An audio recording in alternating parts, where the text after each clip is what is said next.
All right. Well, thank you guys for signing up to play. No problem. I'm excited about it. Yeah. I know it's like right after Christmas and stuff, so not everybody is able to participate, but thanks for coming. And I'm guessing we'll get started since it's just going to be the two of you guys. All right. It's a shame we couldn't get a third person here. Yeah, it seemed like we kept someone kept signing up and then having to pull out at the last moment, but it is. I think it happened like so far twice in my own observations. Like, as somebody comes into the game and it's like, oh, family events, and I see someone in like the Discord, it's like third person, but then they were gone, and it's like, what the fuck was that? Yeah. So it has been a little bit annoying, but can only do so much. So let's get started with the game. All right. It is December 2001. You and your friends meet up every Christmas Eve to catch up and discuss current events. This year, you meet at the Arkham home of your friend Archie Rain. It's probably almost evening. The sun has gone down. The wind is howling. Snow is starting to fall. You guys are just sitting around Archie's living room, drinking some wine or liquor or whatever you want. There's a fire burning in a fireplace. Archie lives in the end unit of a block of townhouses. And that's about it. As you guys are talking, you hear a knock on the door. Is it later now? Yeah, it's like 6 o'clock, maybe 6:30. It's not late enough you'd be surprised that someone is at the door. It's not late enough. But like I said, there's snow falling. It's windy out. Glancing out the windows, you haven't seen a lot of traffic. A lot of cars. Peter's dog, which he did bring along with him, probably would be starting to bark at the knocking on the door. And I wonder who that could be.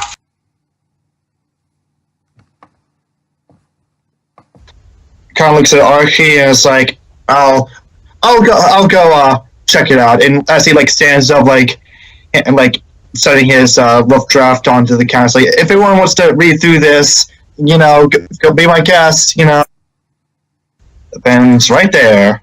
As he then, walks over to the door. Are you a writer? Self-published. Oh, nice.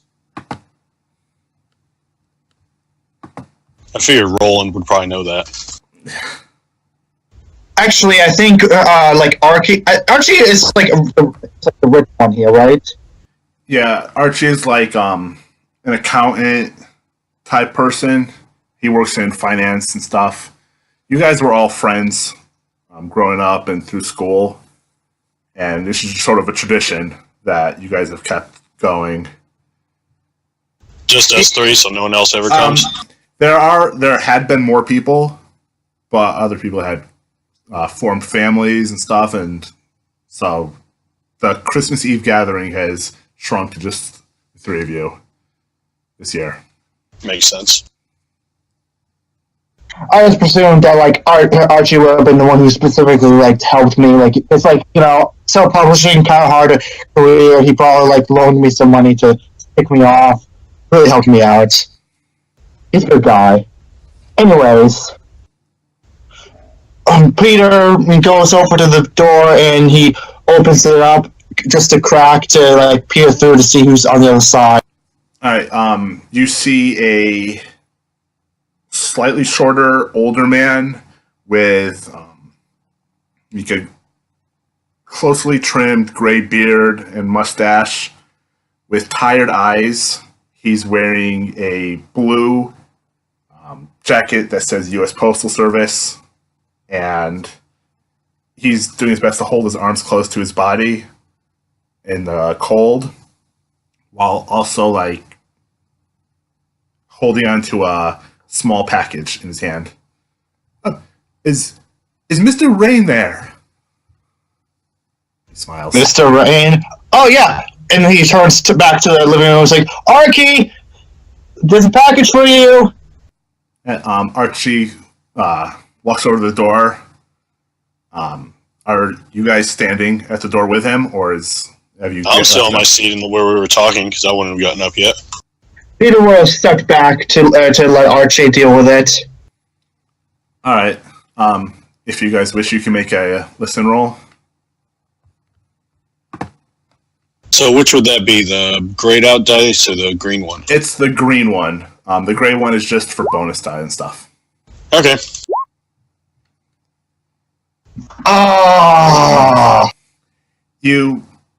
There's talking between the mailman and Archie, but it's very windy. You can't quite hear what is being said. But you do notice that there's a little bit of laughter, and Archie takes the package from the postman and closes the door. Who was it? Archie walks back and says, late delivery.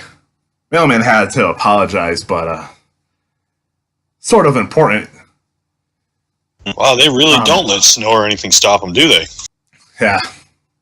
Archie shows you guys the box. There's a mailing sticker on it that says Archibald Rain, 72A Federal Street, Arkham, Mass. And it is from J. Carter, 11 Prior Lane, Indianapolis, Minnesota. There is a note on the box that says, "Do not open until Christmas." Ha! Little Christmas gift, eh? Yeah. I'm surprised actually anyone's still out and about. I mean, mail was delivered hours ago. It's at that moment Peter gets the daunting realization that he forgot to get anybody here a Christmas gift. Oh, that's alright. We never get each other gifts. I mean, I still like to. We're good friends and all.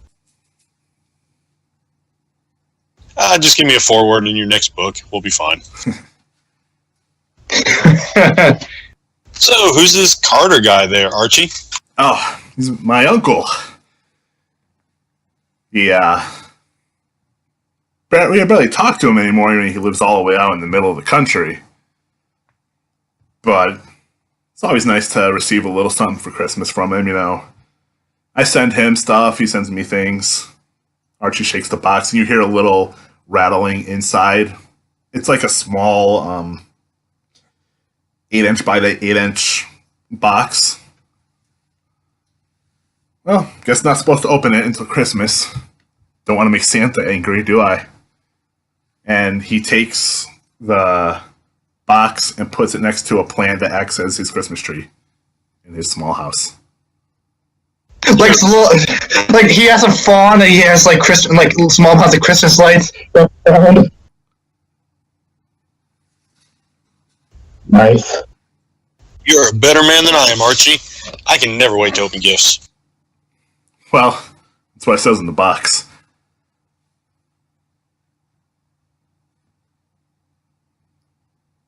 Yeah, don't open till Christmas. Yeah, I mean, he sits down, sits back in his chair, and picks up his glass. Starting to feel tired. It's getting late. It's like 6:30. Well, you know, I've been up since the crack of dawn. Had to wrap a few more presents and get them out. You know, my secretary and some of my coworkers. Little things here and there, but had to get them out before the holiday really started. While the post office was still accepting mail. Well, Roland can take a hint, so he starts to gather his things to leave. You tell me about it. This little bugger kept me, woke me up at 5 as he like reaches over and pets his little mountain dog.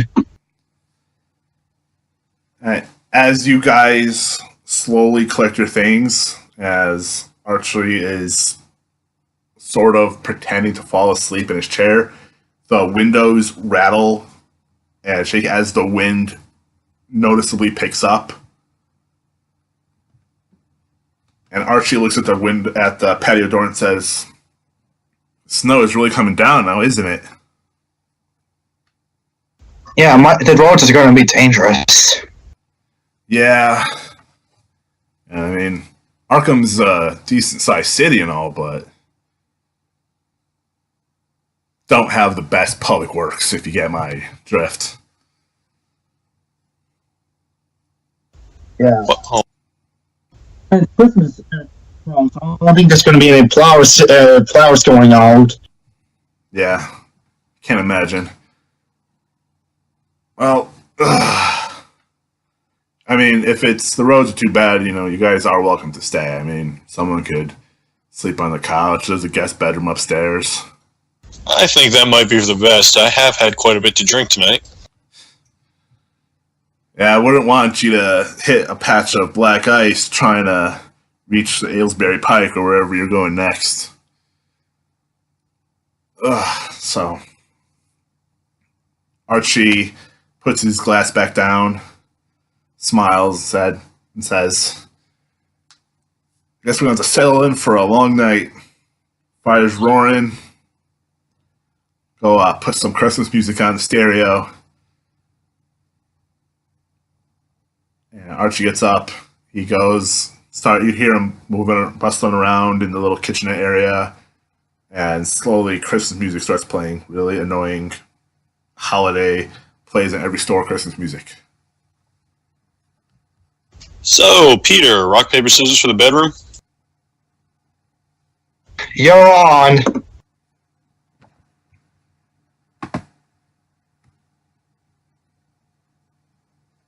Roland always throws a rock.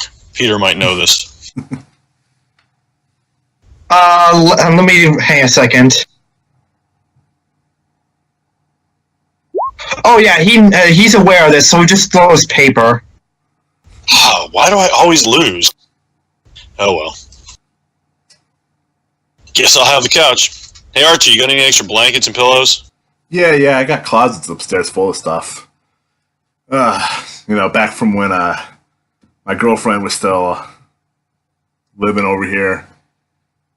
He has just some feminine stuff I keep stored up in boxes upstairs. And he walks up the stairs and disappears, leaving the two of you to chat by yourself. Roland. Shit. The night starts wearing on. The wind never seeming to die down. It's howling out there. And you can see snow accumulating on the windowsills. Good thing we stayed here. Don't think we would have made it. My windshield's going to be a pain in the ass to wipe off. That's tomorrow's problem. No, he's been gone a while, hasn't he? I thought he was getting blankets and such. I'll go up and check him. I gotta get. I'll go see him up in the bedroom. Come on. As kind of beckons on his little Bernese mountain dog up the stairs. You hear a shout. "What the hell? God damn it!" Coming from upstairs.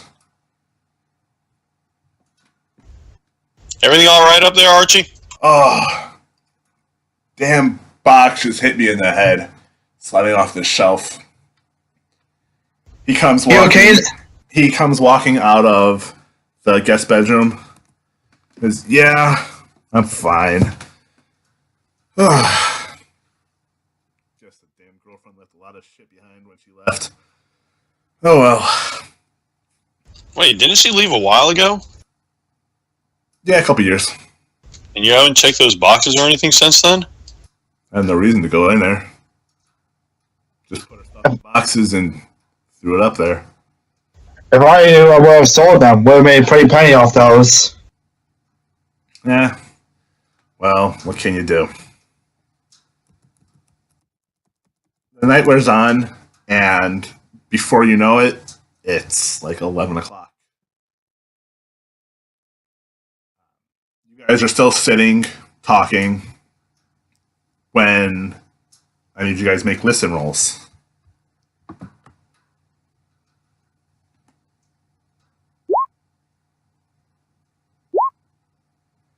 Yes! Peter, you hear a thud and drag, like some sort of like weird dragging sounds coming from outside near the fireplace. Peter, hearing this, will like casually like walk over to if you want to succeed on the roll, you have to roll under your percentage. Yeah. So basically to improve, so like if you're creating a character and you put points, the more points you put skill, it makes it a higher number, making it more likely for you to succeed. Okay, makes sense. In addition, the lower you manage to roll, like if I were to roll under a 25, I would have considered a better success because I would have been able to achieve a lot more. I see what you're saying. And if you roll below a 10, you'd have gotten like a really good success. Yeah, that's basically a crit. Okay, makes sense. Of course, it varies based on what ranks you have in each skill. You also have lower ranks have lower chances for better successes and success in general. Higher ranks are more likely to succeed. I get it. So Peter saunters over the window, being like, "What the fuck?" He kind of he tries to peer around the window to look behind the chimney outside. What's wrong, Pete? Archie laughs. It's probably Santa's little elves. You can see he's now clearly polished off 2 bottles of wine that he's casually hidden from view around the corner of the chair he's sitting in. Probably. Could also be a fucking murder. Hope not. It's Arkham. Wouldn't be surprised.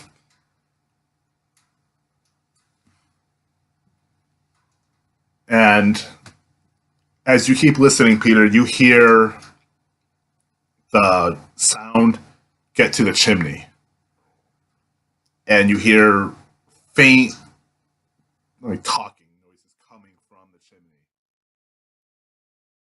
From inside the chimney? Yeah, like the noises are coming from within the chimney, but you don't know if there's some like people talking outside and sound is just carrying through or what. All right. Well, let's see. Peter wouldn't assume that someone climbed the roof and gone into the chimney. He just heard people outside, so he thinks they're just talking outside. So what Peter will do is he'll be like, "Hey, I'm gonna go check it out." He's gonna go over to the He's gonna grab his jacket. And, I'm assuming it's dark out, so he's probably going to have to take out his smartphone, kind of use that as a little flashlight, as he then, goes out the back and going to walk around in the snow. All right. Hey, Archie, I think Peter's hearing stuff.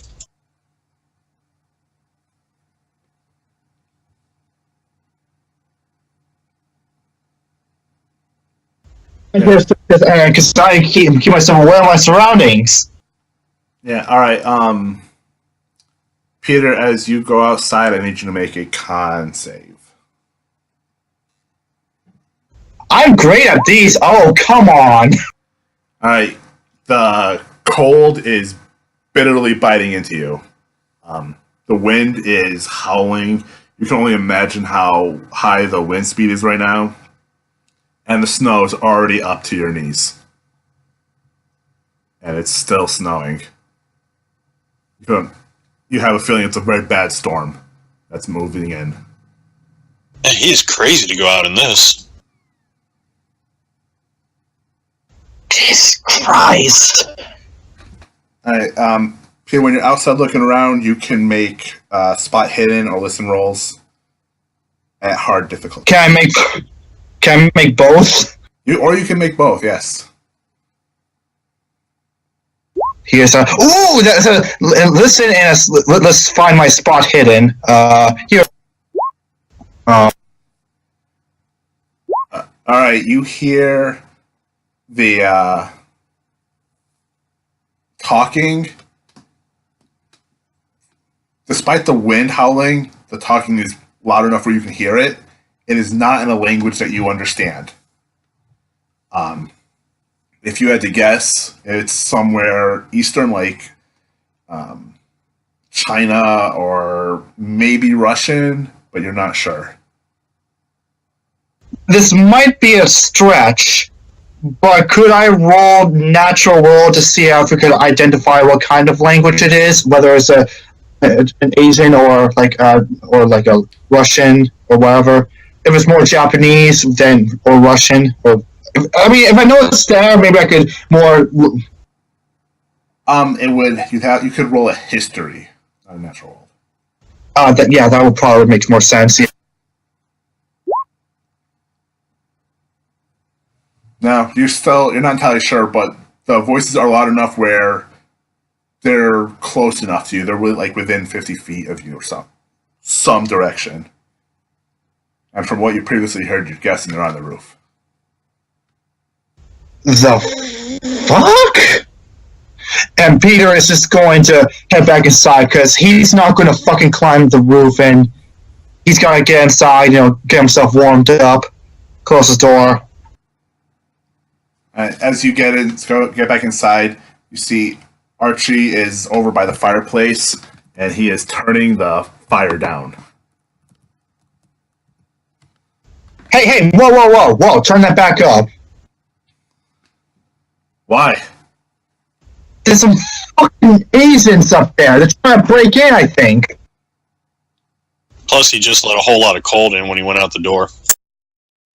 I have the baseboard heaters and stuff.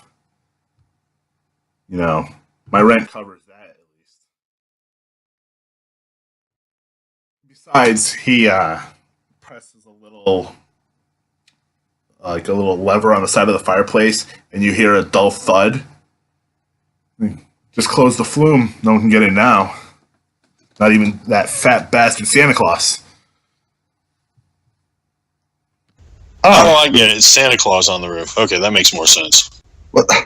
Okay, look, I'm pretty sure Santa Claus isn't Japanese. Or how would you know? You're racist now? Well, I know racist. Okay, look. I'm just messing with you. I don't know. The guy on the roof is Japanese? You saw him? Well, no, but I mean, I heard him. Just like two of them, they're talking to each other. I don't know what it is. Something in the eastern coast. Something, fucking Russian. I don't know. Just not around. Did you step outside to smoke weed? Is that why you really went outside? It seems like you're high. What? Okay, you don't smoke weed. First of all. Second of all, no. And we're outside. What's that? Get out there. That's what I was thinking. I mean, come on, what are the odds of somebody up on the roof speaking Japanese? How much did you have to drink tonight? Look, the point is, somebody's trying to break in here. We should at least, try to stay cautious. You did lock the door behind you, right? Yeah. I see them reaches over and locks the door. I need the two of you guys to make listen checks again.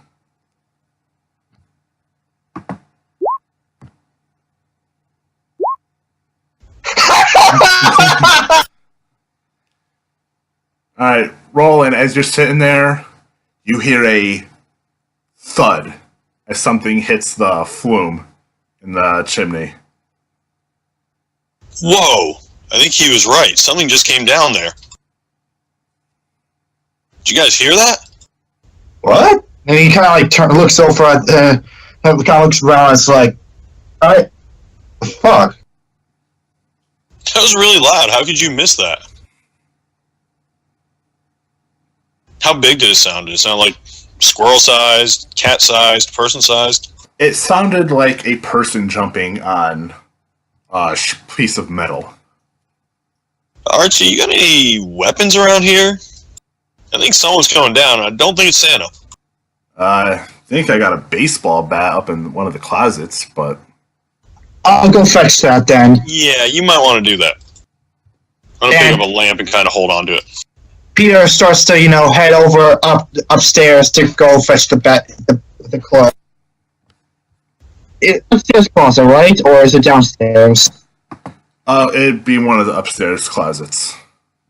Alright, so he's gonna, go around and then I guess I'm gonna guess it's in here? This one? Alright, make a spot hidden roll.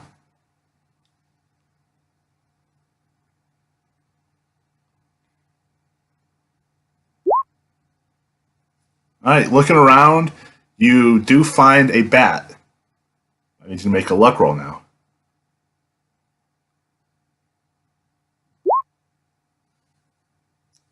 You pick up what you think is a normal bat, but when you look at it, it's one of those novelty baseball bats that's about 18 inches long. Probably made of like balsam wood or something. Engraved with a Boston Red Sox logo on the side of it. While he's doing that, I want to go in the kitchen and look for something I could use to hit people with. Not a knife, because I'm not... Well, actually, I'm a doctor, so I probably wouldn't mind stabbing people. But I'd rather just hit them with something, like a rolling pin or something. Okay. Make a luck roll.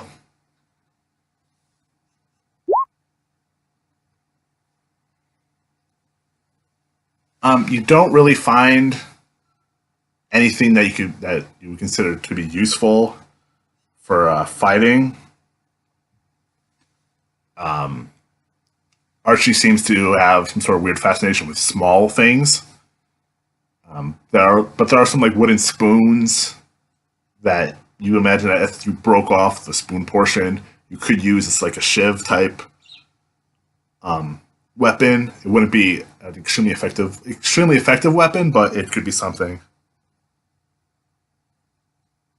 Is balsam wood sturdy at all, or is it just gonna break the moment I hit somebody with it? Balsam wood, you can cut it with a pocket knife. Oh. So it is weak. And it's weak and cheap. That's probably why he bought it. He kind of just fucking face palms, and it's and he just goes down carrying it. And it's like, really, dude? That's the baseball bat you were talking about? Yeah.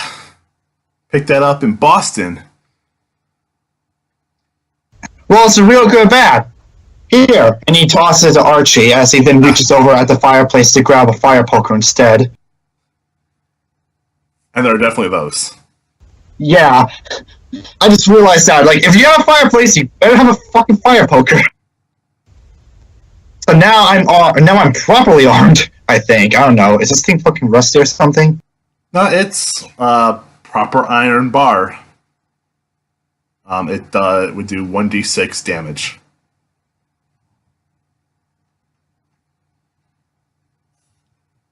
Just gonna...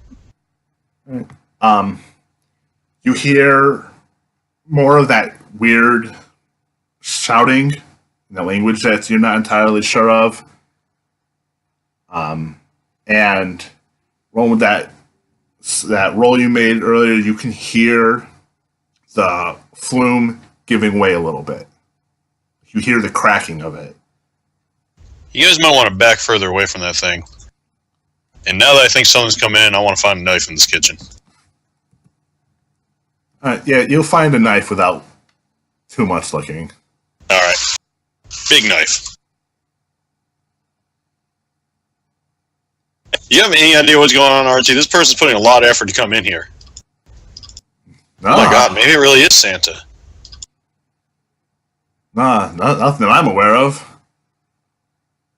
I don't know what could be going on. Who the fuck would break in this weather anyways? Maybe we should call the police. That sounds like a good idea. Archie goes and picks up his cell phone off one of the end tables, and he pauses and looks at it and frowns. No service. House phone? What? Peter would take out his own smartphone with his offhand and kind of try to dial the police himself. And there's no service. Fuck! Hey, maybe we should move the sofa in front of the fireplace? Something like that? Yeah, we can try. And I don't know what's going in. I don't want to. As you guys try to shift and drag the sofa, you can hear the very loud clang as the flume gives out. In the moment he does that, Peter's going to rush forward and he's going to just blindly swing into the fireplace to hit whatever's coming down.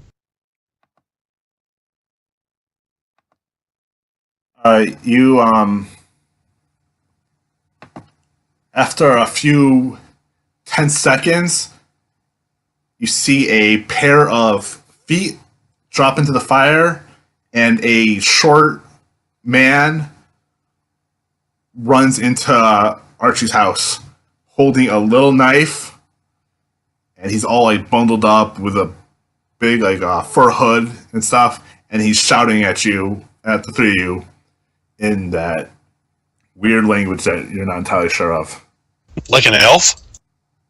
He's taller than what you would imagine an elf is. I mean, it's gonna suck when he does get hit across the face with a fire poker. Back off, man. Which is gonna happen right about now.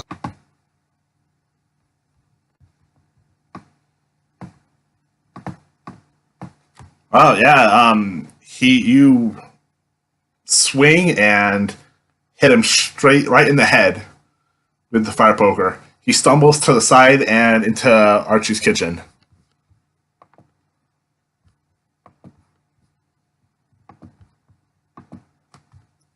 And out of sight.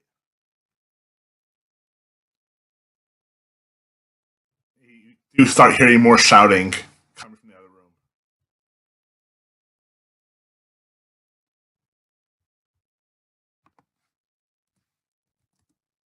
This is crazy. You have any idea who that guy is, Archie? No, I never seen that guy before. Or anybody like that before. Like I said, it's a fucking burglar! Maybe. Ugh. All of a sudden, the short man runs back out of the kitchen and swings his knife at Peter. But Peter, you're able to easily move out of the way as he's flailing and blindly rushing at you. As he makes a few swings, Peter steps back to his swing to pull back his ball and whack him again. Okay.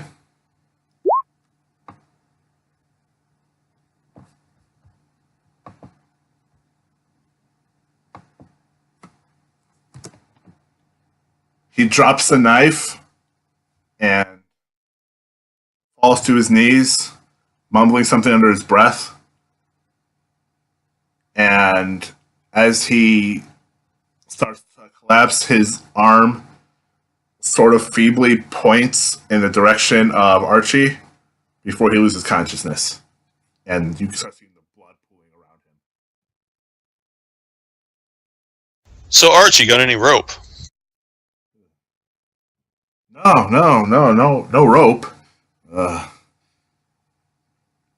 No, nothing. None of that.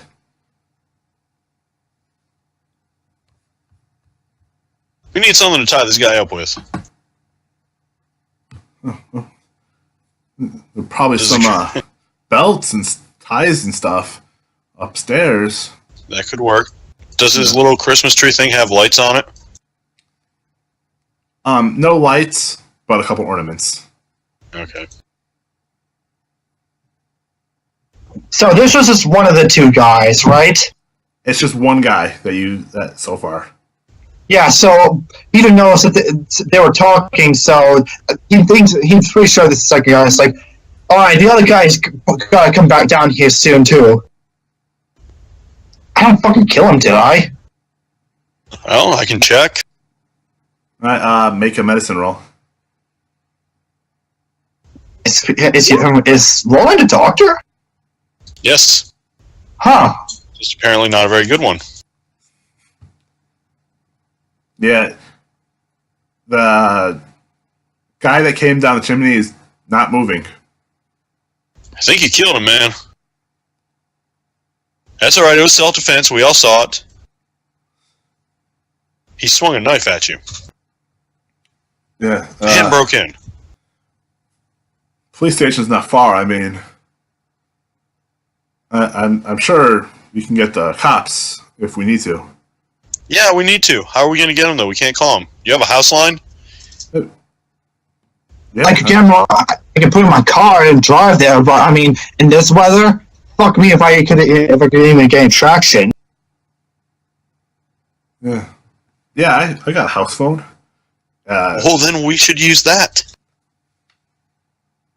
Archie walks over to the wall next to the couch, and you see he pick up a phone that's sitting that's on the wall and dials 911,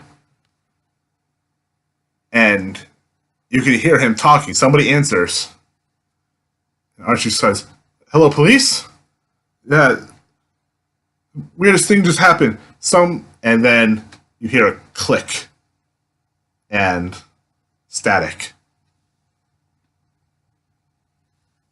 Archie looks at his phone and starts hitting any button he can before hanging up the phone and shaking his head. Something happened to the phone. I think they fucking cut the other guy cut the phone line.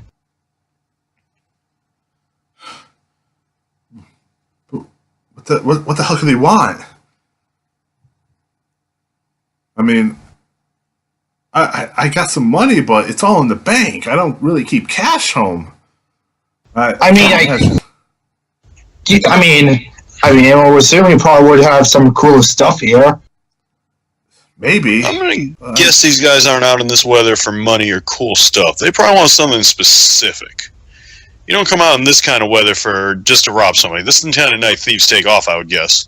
Not that I've ever been a thief, but come on. No one works at this time when they don't have to. That's true. Yeah. Do you keep any jewelry here? Any? Nah, nothing like that.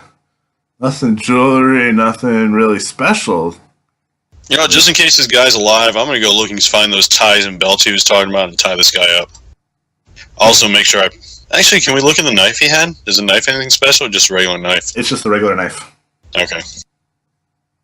Maybe a little rusty, but... God, he's going to kill us with tetanus.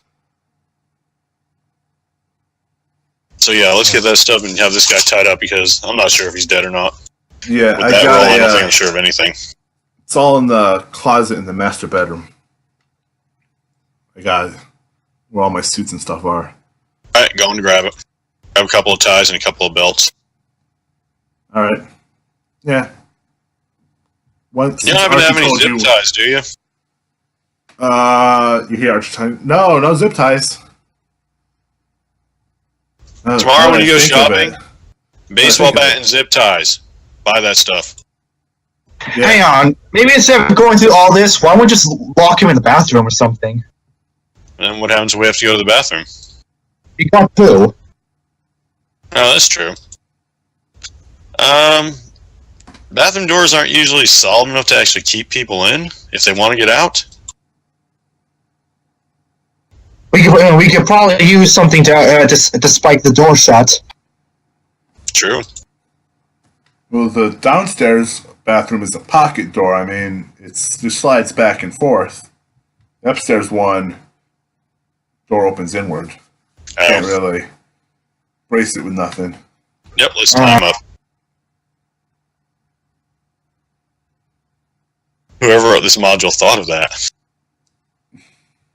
Wait, this is a module? No, part of it's a module, but the map is not a map part of the module. Oh, nice. I mean, the only other place I guess we could lock him in would be the walk-in closet upstairs, but I don't trust putting him in there. And who knows what's in those boxes? Right, Archie? Right. Swear that woman. He just shakes his head. Yeah, well, let's try and time up then. Who's tying him up? Just you, Roland? Guess. Alright, make an intelligence check. You think you're pretty sure you tied him up very well. Did I notice him breathing or anything while I was tying him up? You didn't notice him breathing or moving. Okay.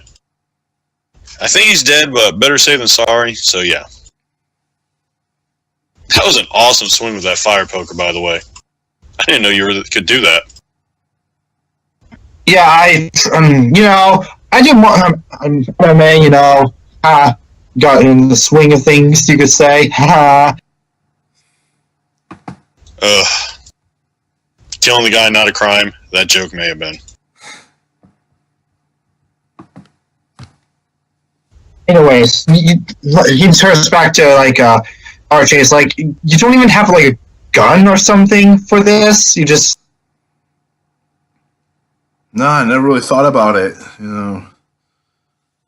Got nothing like that. Can we search the little guy to see if he has any identification on him or anything like that? Yeah, of course. You can search him. Spot hidden was.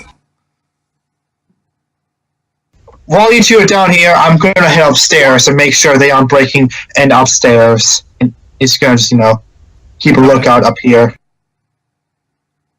Alright, looking around, looking through his pockets, you don't notice, you can't really find much of anything. But there is a scrap of paper that says December 27 on it.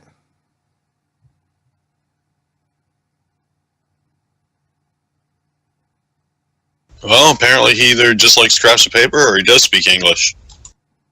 What date is it right now? The 24th. Okay, that's what I thought. The 27th. Huh. Oh, I don't know what that means.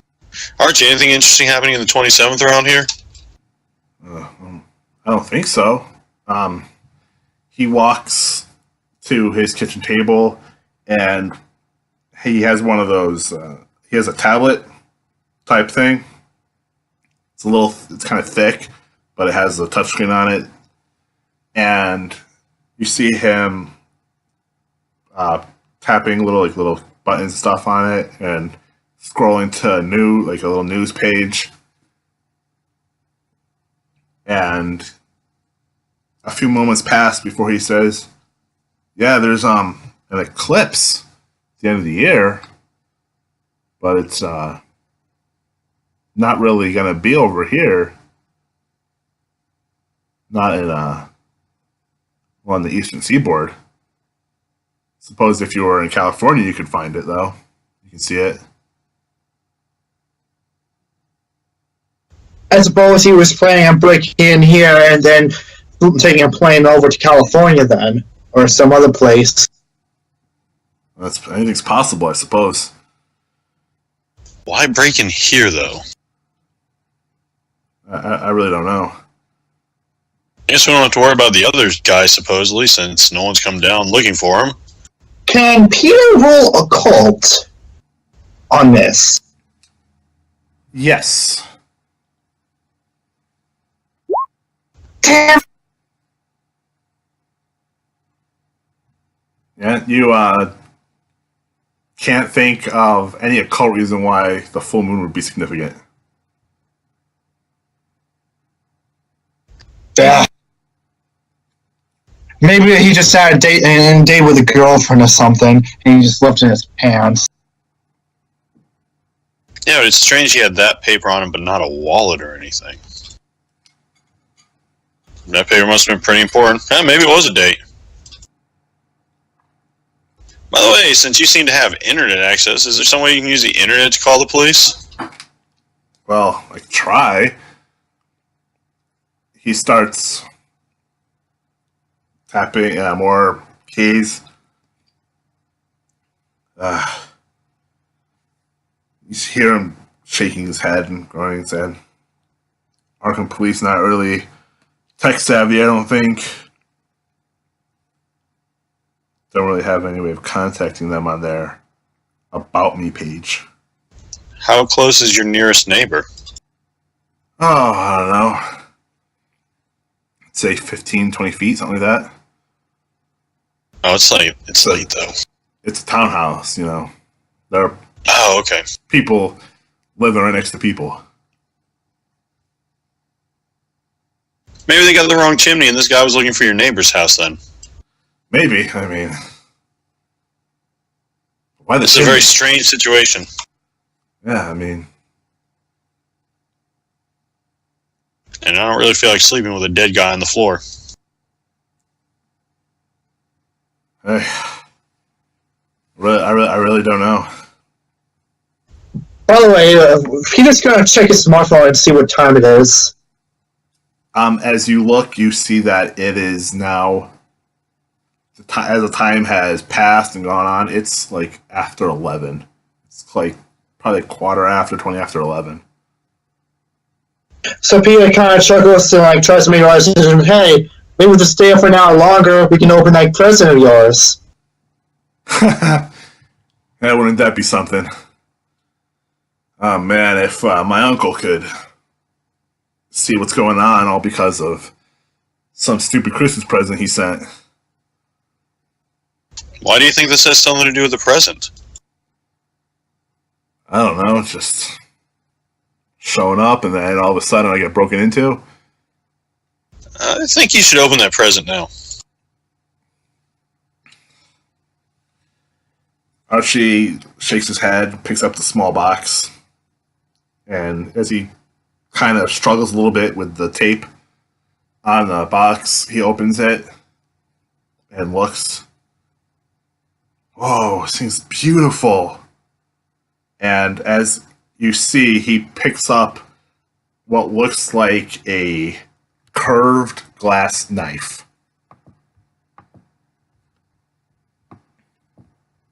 And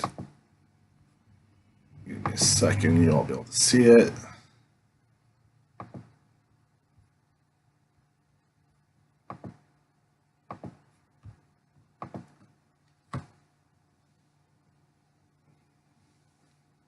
He's just looking at it and holding it up to the light to see the light passing through it. Wow. This thing's amazing. It's beautiful. Why would your uncle send you that? Oh, I don't know. I really don't know. Can I see it? Oh, yeah. And Archie hands you the knife. Does it look old? You can make either an appraise, an archaeology, or an intelligence roll. We'll go with intelligence.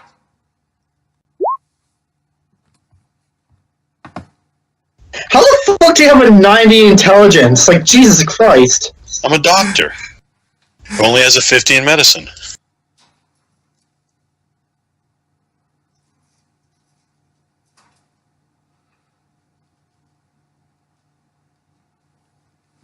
Yeah, if you had to guess, it's old.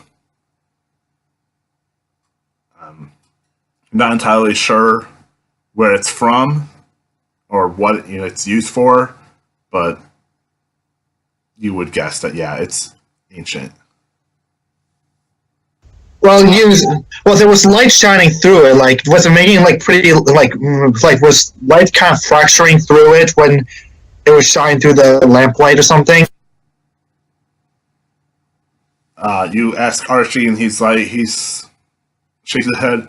No, it doesn't like refract, but when I held it up and looked, it just all these colors I could see in the glass.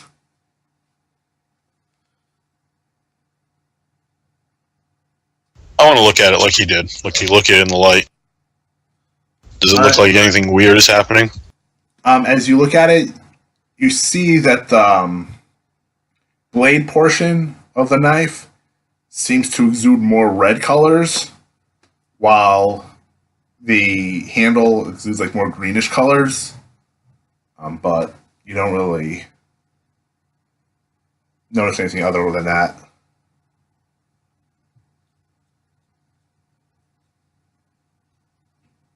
What does your uncle do for a living? I don't know. He's kind of retired. Goes around to like estate sales and stuff. You know, as far as I know, he likes to frequent those kind of things and buy random junk and send it to the family. He bought one of these. That's what this came from. Because that's definitely what this guy's probably after. The only thing is, when was the last time you talked to your uncle? What, talk to him? Oh, I don't know. Probably a couple months ago. Talked to him on the phone. Because the question is, how did this guy know you had it? I really don't know. My uncle never mentioned anything about this knife.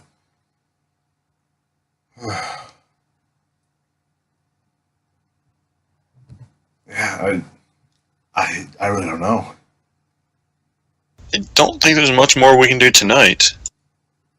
Well, I mean, once the sun goes up, I mean, as long as the storm has died down, we can probably just go to the police and stuff and tell them what's going on. Maybe head to the neighbors or something, see if they can, if their phones and stuff work. I was thinking about that, but it's almost midnight. Well, I'm not going to break into their house if you have. Catch my meaning, but yeah. Now let's try it. This is an emergency. Alright. Archie leads you guys outside of his house. And he leads you into like his like neighborhood where his like housing complex is.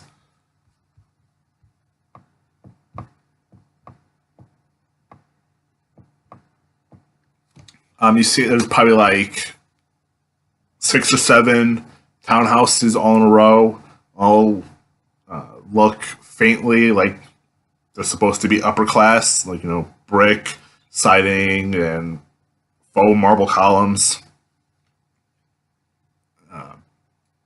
But all the lights are off. There are no Christmas lights on. No sign of life.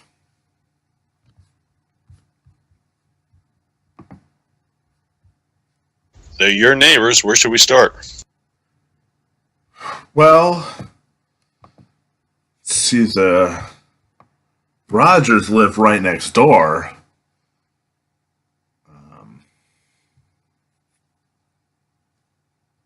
My ex, Betty, she lives down the street.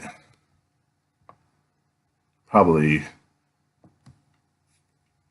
you know, Federal is a kind of a main road in Arkham. I'm sure they'll eventually plow it. We got Eddie Fogarty at the end. He's a really nice guy. Sizemore's over there. I have one of the last houses in the neighborhood.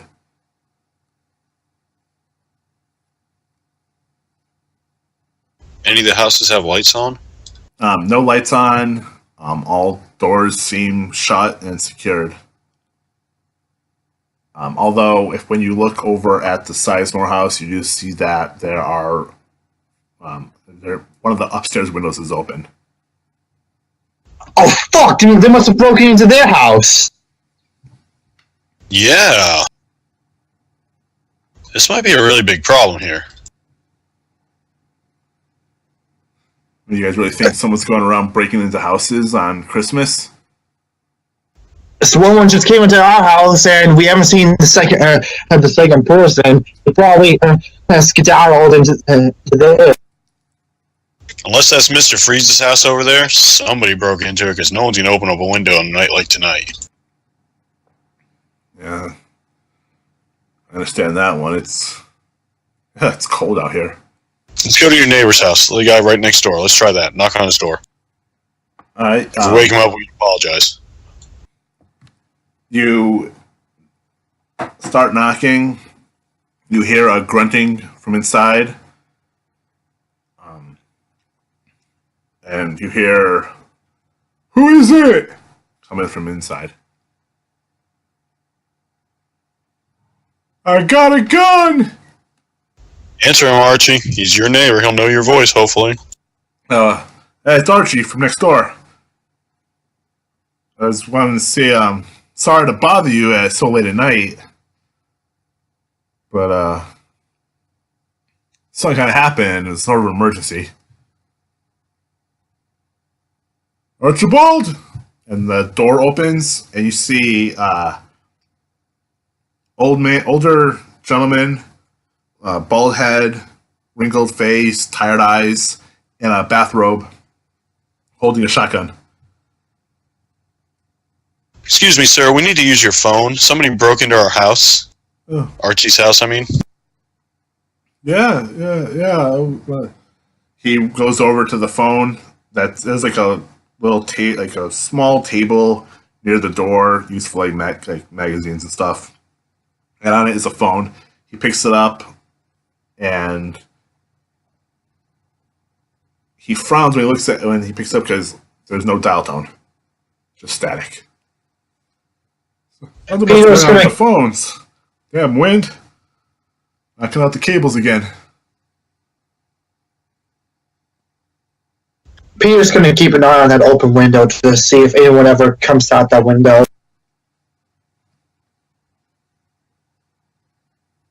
Listen, I don't really know what all this is about, but it's late. It's almost Christmas. Boy should head home. Ain't nothing around here for you.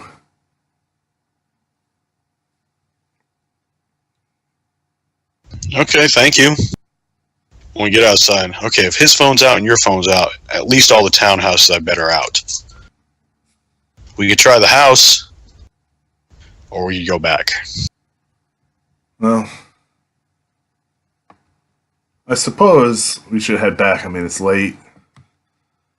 Can't imagine anybody would be too happy if we started knocking on doors. Waking people up, you know what I'm saying? No point being a vigilante either. I mean, if the phones are working, they're probably going to be quick to call the police. Say there's somebody trying to break in their front door. Oh, that would get the police here, which would be good. How far away is the police station from us, anyways? Let's see. I have this all mapped out. If you guys are here at 72, police station is a couple blocks away. That's where we are. Yeah. 2 blocks? Yeah, just a couple blocks. That's actually not too bad. We could. Okay, how about this? One of us heads down to the police station. The two of us stay back here.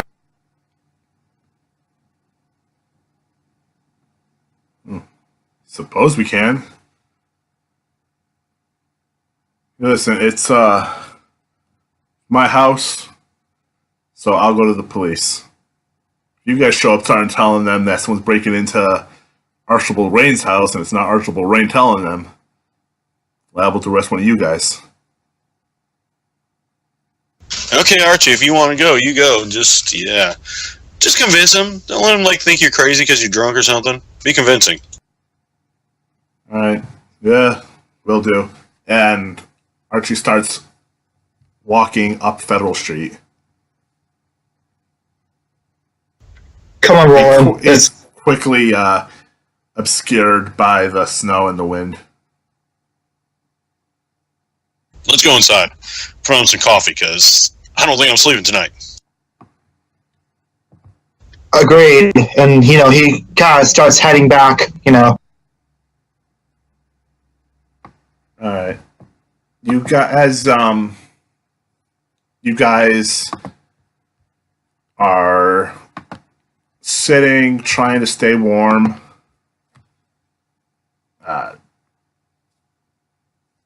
It's not. The wind is still howling. The snow's still falling. It's really obscuring your view outside the windows at this point. But you really start feeling tired. It's now close to 1 in the morning. There's a unconscious, possibly dead person tied up in the bathroom. What are you guys gonna do?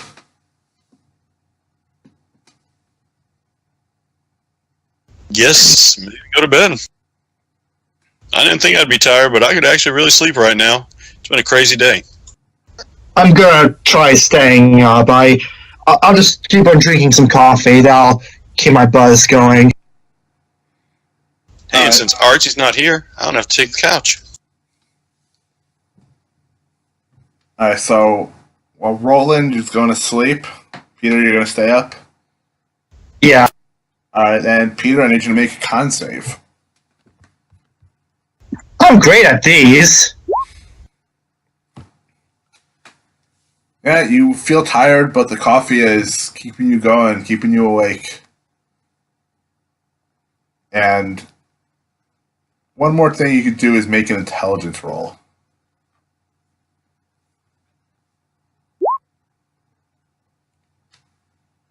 You realize that Archie still had internet access, and you might be able to learn more about the mysterious short guy who broke in and that knife by looking around the internet. That's right. And he's actually going to reach over to his laptop, which he actually brought with him to work on his book. He's going to, try to. Actually, first thing he's going to do is he's going to find the router so he can get the internet password, and then he's going to, do that, and he's going to connect to the internet. Okay. It's the early 2000s, so it takes a little while, but you're able to get onto the internet and begin a rudimentary search. Make a library use roll.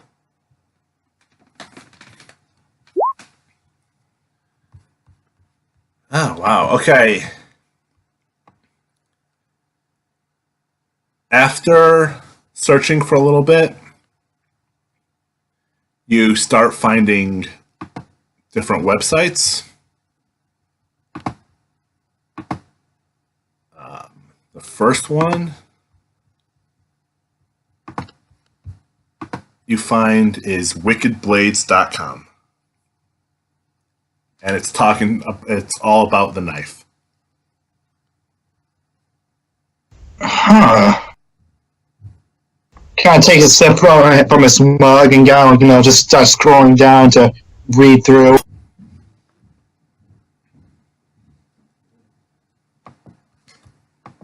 Yeah, as you read through, you start doing more searches, and you find out more about this. As you find out more about the knife, you start finding more information related to it, including the previous owner of the knife that Archie got.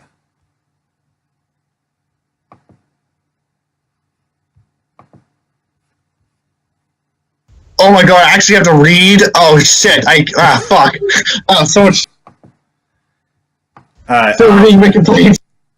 Alright, the Wicked Blades website says that the Kartika, which is the knife, is one of the most prominent weapons used in Tibetan spirituality and is carried by several of Buddhism's greatest angry deities.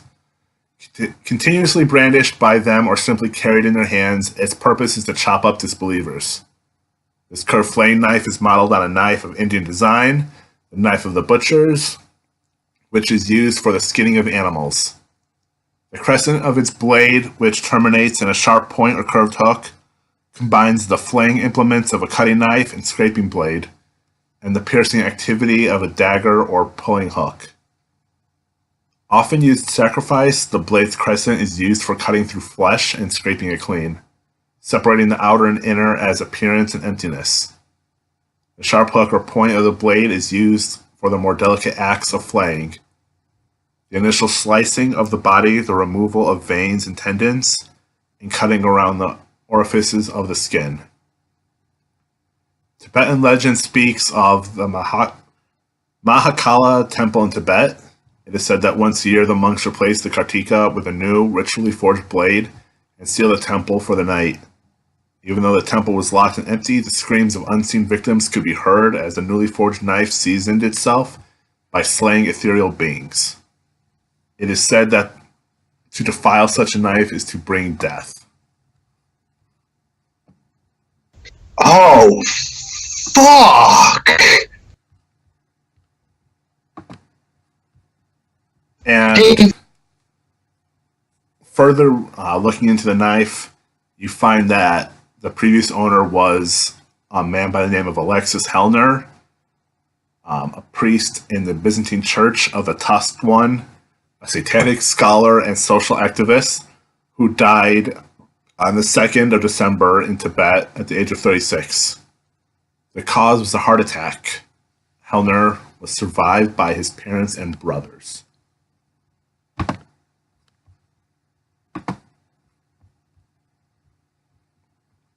And you can also find more information about Alexis Hellner. He will look into who Alexis. He will look. Do I have to actually Google Alexis Hunter myself?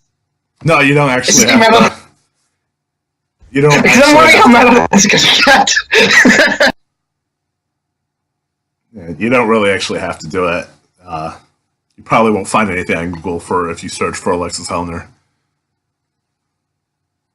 Alexis Hellner, Grandmaster Hellner, head of the of the Tusked One, a community of Satanists deeply rooted in the practice of demon worship. Kabbalah's truth, unlocking the universal gates of annihilation God and the angelic forces. The Black Order has 3 core tenets: knowing Satan, bearing witness to suffering has caused the forces of God, and healing oneself via rejecting God and becoming one with the rebel demon lords. He's also co-founder of the Warmaker community, embracing and satanic nihilists from around the world, from different dark spiritual traditions, such as the Church of Satan, and notably the monk of Abaddon. He lived 10 years at Lisa, the spiritual capital of Tibet, where he's learned dark craft from fucking... Man, I can't read out loud so much. After living for 10 years in Lhasa, the spiritual capital of Tibet, where he learned his dark craft from the precepts of Bathin, Master Hellner moved to a new temple home in San Francisco, the place of his animalistic birth. His hope was to continue his life of teaching the dark arts and social revolution in an urban with more time for his temple. He wished to create a hub for the Antichrist order in his temple and to infuse it with a spirit of hate, evil tenacity, and passionate action against those that threaten the Dark Order, such as the Ayin and the Order of Jabril. He developed satanic training programs for so-called Warmaker priests and various satanic orders of monks and nuns. He himself was to become a Beleth preceptor in the end of December and thereafter become the second abbot of the Truth, Zebulun Temple, and pro-regent of the ancient Byzantine Church of Belial. But his reign of terror was cut short when he died 6 days after he waged psychic war against the Ayan. Alexis Hellner was born in San Francisco in 1968. After spending 5 years for the manslaughter of a local Orthodox priest, he earned a PhD in Satanic History from the I can't read that word. School of Wall in Uzbekistan in 1994, where he also received an award for excellence in ancient Persian and Latin scriptures, followed by a postdoctoral fellowship in animalistic paganism at the same institution. So this Satanist had this knife that's supposed who died because he this. Let's see if he raised this by possessing this. Well, man, so much information. Not sure if I can put all the pieces in the puzzle together in the right order. But I can tell that this man probably died from having this. But then, if this item was then brought to sale by Archie's uncle, who then purchased it and then gifted it to Archie himself. That's the part I can figure out myself.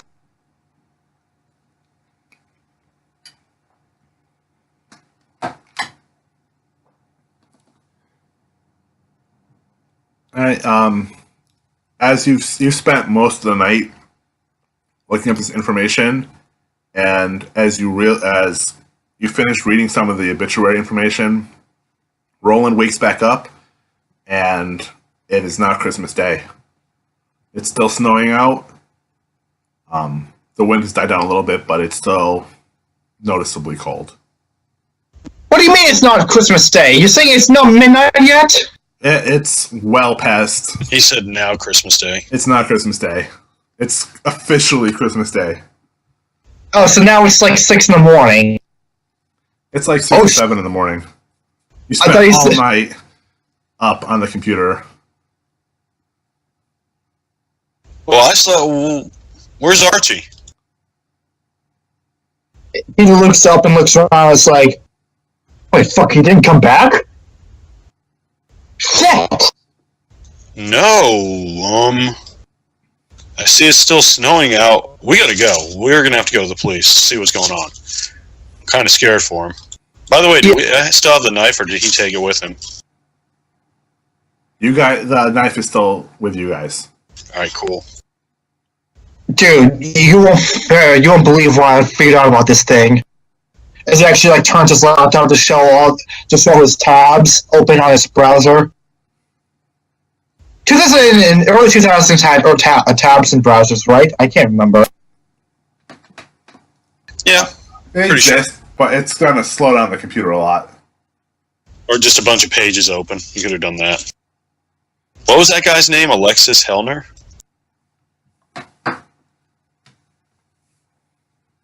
Apparently, he was some sort of Satanist.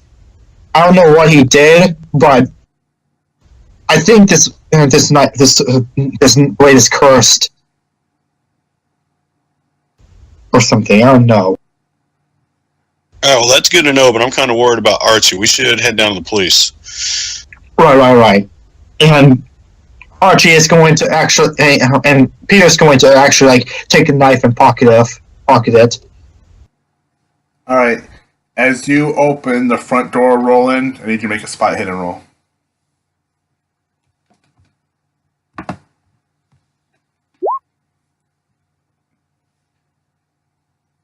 As you look out, you can see that the streets have been semi-plowed, and automobile traffic is somewhat possible, if still dangerous. But there don't seem to be any people outside. Come on, let's get in my car. I agree. Let's go. I'd rather drive. Just drive slow. We're not going far. I know, and like he's going to go over again to his what car did I say? A 2010 Ford Focus Coupe. All right. As you guys get to the car, you notice tucked underneath the wiper blades is a piece of scrap newspaper. What's this now? Can I get a fucking ticket? And he like takes it and he reads it. It is a article from the Arkham Advertiser. Oh Christ! More reading. A U.S. postal carrier was stabbed to death yesterday as he was finishing his Christmas Eve deliveries. Clayton W. Water was pronounced dead on the scene, according to the Arkham Coroner's office. Roberts, who worked out in Edward District, said already finished delivering mail once two brought U.S. Postal Inspector Richard Andrew. Inspector Richard Andrew said Roberts van Gleam marked as the U.S. Postal vehicle parked next to strip of trees near Empire Square. Richard said Roberts was standing next to the driver's side door, which was open as he and had his back to the wood area. He said that there was no indication that Smith had been robbed.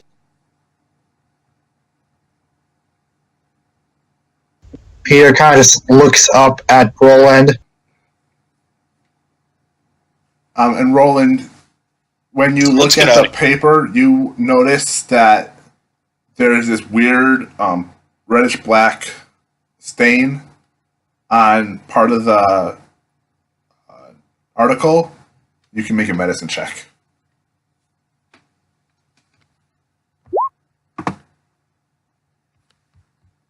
Worst doctor ever.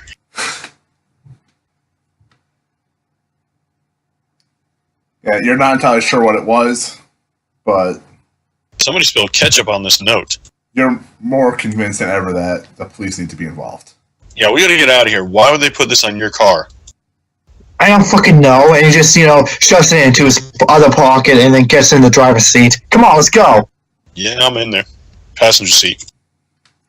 Oh wait, hang on a second. He's going to open the back door, and he's going to go back to the door of the house, and he's going to let his dog rush out and get in the car too. I'm going to leave Marcus behind.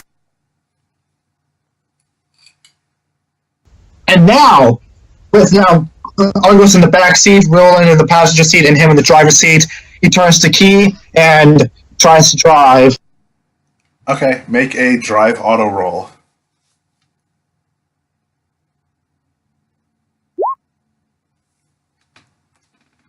Alright, like I said, the roads weren't paved well. It's a little bumpy and it's a little hard getting out of the driveway.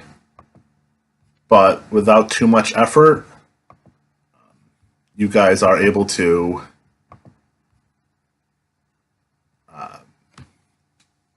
make it to the road and slowly but surely navigate your way up to the police station.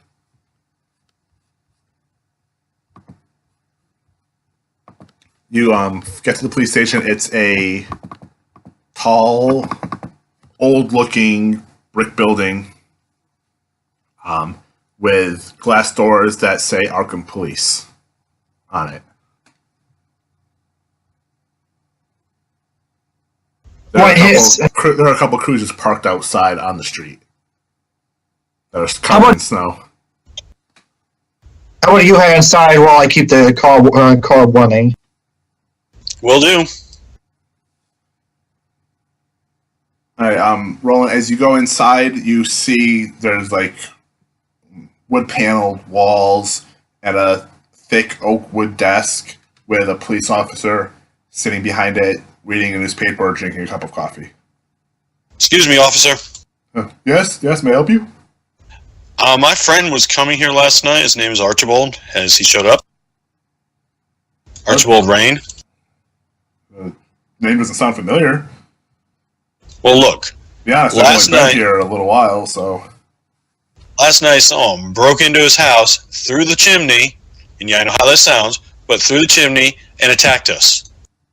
The guy's still, tied up in the bathroom. We couldn't get a hold of you guys last night. He decided to walk down here. We're only a couple of blocks away, and I guess he never made it. We need you. Oh, well, I suppose we can get some officers out. Sure. He picks up a phone, desk, dials an internal number, and you hear him talking to somebody else, another officer, you would assume, before he hangs up. What's Mr. Rain's address? What is Mr. Rain's address? I didn't write it down or anything. I mean, we would remember it because we'd have to have gone there multiple times. Yeah. That's why I didn't bother writing it down. Yeah, you would know that it's 72 Federal Street. 72A Federal Street, yes. Yes, 72A Federal Street. Okay. Yeah, we'll send a cruiser over shortly. Roads aren't great, to be honest. Did you not understand I said there was an unconscious thief on the floor in the bathroom tied up? Yeah, we'll send a cruiser by shortly. Did you not understand that part? And my friend is missing. Alright, we'll send, see if I get a car out to look around, see if there's anybody wandering the streets. He's been missing for quite a few hours.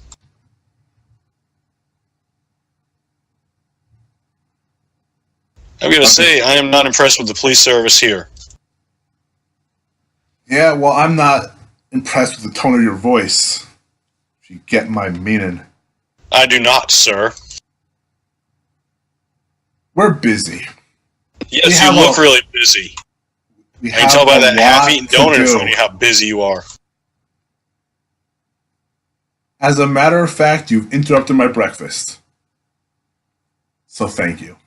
You're welcome. Now, can we get someone down there now? Fine, you know what? We'll send somebody down right away. Thank you. Alright, I guess I'll head back out and let Peter know what happened.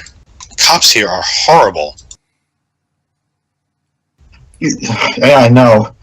By the way, while we were inside, I was doing some thinking. I think we need to get to San Francisco. Well, I've always wanted to go to San Francisco. See Alcatraz. Maybe it's not either, but look, I know this sounds crazy, but hear me out.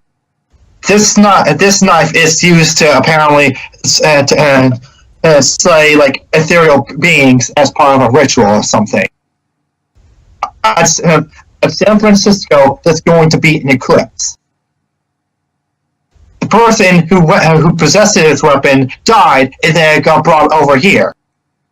People who knew that they had to be over there tried coming back here to reclaim it. I am missing the connection, though, between the eclipse and the knife. What is that? I think we need to. I think if we don't get to San Francisco with this thing, something really bad is going to happen to us. Don't worry, I'm sure the police will protect us. And then he rolls his eyes. Alright, well, let's go back to his place and wait for the police to show up so we can fill out a report. Because Barney Fife and there didn't bother listening to what I was saying, so then we can talk about going on to San Fran.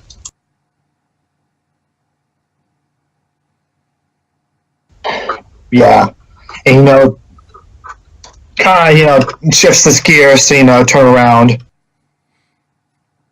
All right, I need you guys to make spot hidden rolls.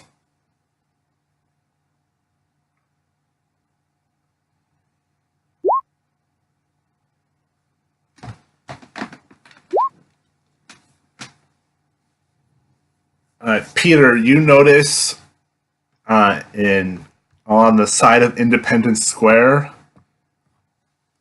across from the police station, are a row of payphones, as well as the jacket that Archie had been wearing the previous night. Peter stopped the car. So,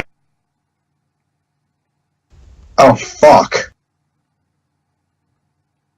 And actually, like, it's going to pull over to be able to park and get out of the car and go over to investigate. Wait, what is it, Peter? It's Archie's jacket. What? Well, let's go investigate it. Yeah, all you find is a black jacket that seems to be stained with something, and that's near some of the telephone poles, as though the jacket was just discarded in the snow.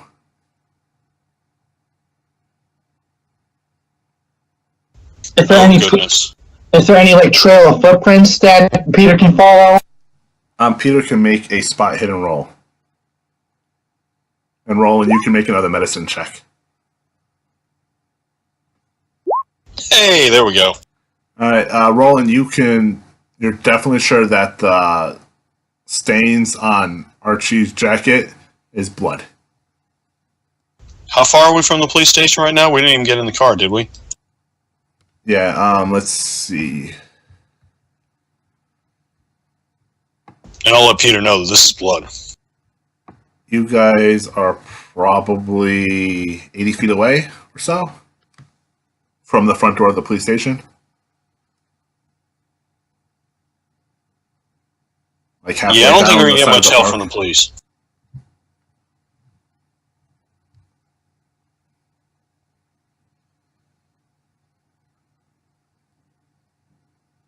And Peter, you didn't notice any like footprints or anything in the snow. Oh fuck! Oh fuck! Oh fuck!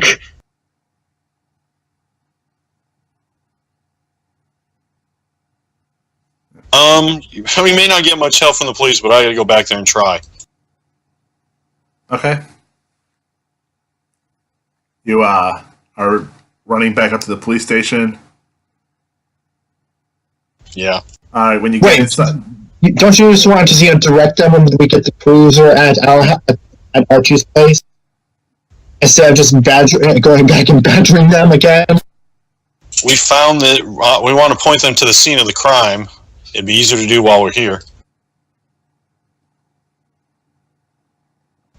Alright. All right, Roland, you run back into the police station, and the same officer is behind the desk. He's now finished his donut, and his coffee is a lot shorter, a lot smaller, and he slipped through more of the paper. And he groans when you run in. You again. Look, we just found my friend's jacket. It's right there across the street. It's covered in blood.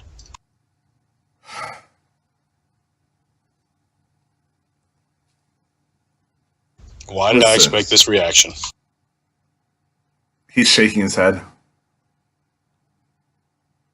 You do know it's Christmas, not April Fool's, right? Well, why don't you tell the guy that killed my friend maybe he shouldn't be killing people on Christmas?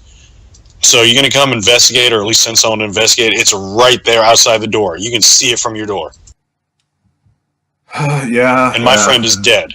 Maybe. Hopefully not. But with that much blood... Actually, with that much blood, would I think he's probably dead, or would I not know? Make a persuade roll. Meanwhile, Peter is actually going to be looking... Like, how close is the jacket to the payphone itself? Probably 10 feet. And like, I'm just wondering, like, maybe if Peter can find like blood like on one of like near one of the payphones to indicate that he may have used one of them. I mean, I guess, yeah, he's probably still going to check that. All right. Peter can make a spot hidden roll. Roland, the police officer, is looking at you. He's sighing, and he reaches for his phone. He starts picking it up and starts dialing. And you hear him mumbling about having an available officer up to the front desk. A few moments later, a big police officer walks in, says something to the guard on the doing the desk duty, and the cop walks over and says, "Well, show me what the scene of the crime is." All right, come with me. Wait, what'd you say? I called you detective. Well, you're close, but it's actually doctor. So I'd appreciate you lose the attitude and let's go. My friend may be in very much danger. He follows you out. Man, it's cold out here. Arkham's finest. You're able to lead him to the payphones and the jacket Archie's jacket, where Peter still is. And Peter was not able to find any evidence that the phones were used.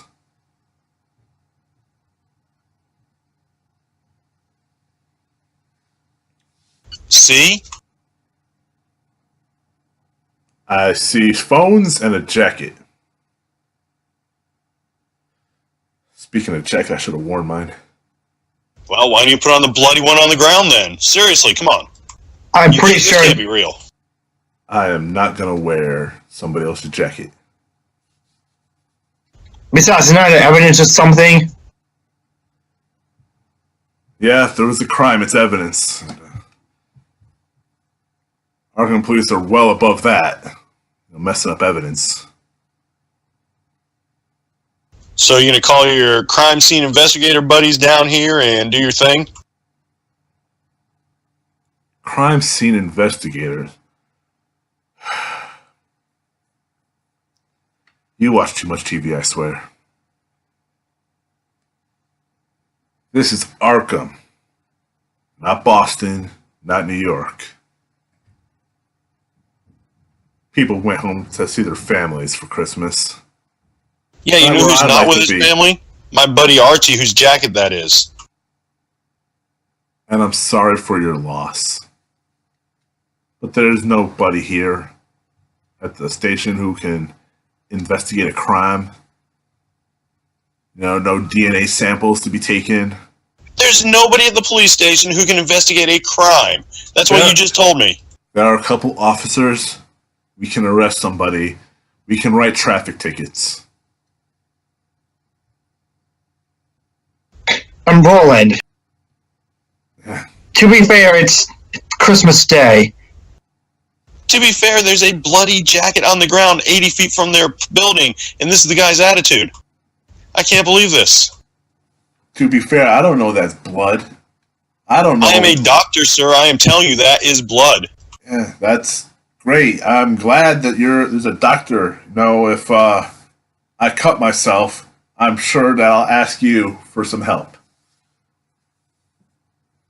But there ain't not much I can do.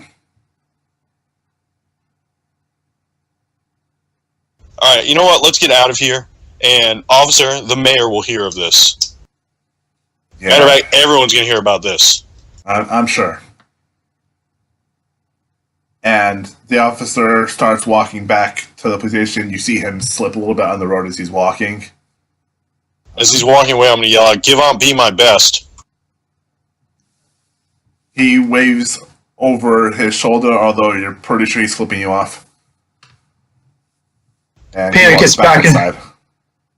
Peter gets back in the driver's seat. It's like, okay, let's think. The priest guy who had this knife died. The from post office, the carrier died after delivering this. Archie left this at the house and he died. We don't know for sure he's dead. I mean, I am pretty fucking sure he's dead. Why would they take his body with them? They probably took him and questioned him.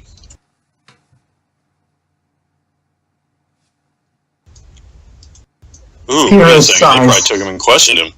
That means they know we have the knife. We should get out of here. Out of here, you'll be back to Archie's place, right? I'm thinking well, we can go back to Archie's place, but why? It's not like the cops are going to help us. I mean, at the same time, if we get out of here, the cops are going to think that we killed that we brought them out with malice intent. They're going to think we're on the run. Okay, we'll go back then. But I don't think they could catch us. I don't think they could catch anybody at all, ever. Besides, I don't think think the airports are running today. As he drives back to the building, to the house. All right, make a hard drive check. The snow is piled up again since, and you haven't seen any plow trucks. That's not a hard success, so... You're kind of able to drive in the ruts of other cars, but you can't quite make it all the way back to Archie's house before you feel that continually driving is going to be difficult. You make it probably as far as the intersection of Federal and East Armitage Street before you pull your car over the side of the road. All right, we're not far. We can walk the rest of the way. Yeah. As you get out, you do notice a pair of police cruisers driving from the police station down to Archie's home. All right, let's hoof it. They have chains on their tires to make it easier for them to drive. So parks his car, lets his dog out to follow him back to the place. It's like, come on. All right. By the time you get back there, the police have gotten through the front door of Archie's home,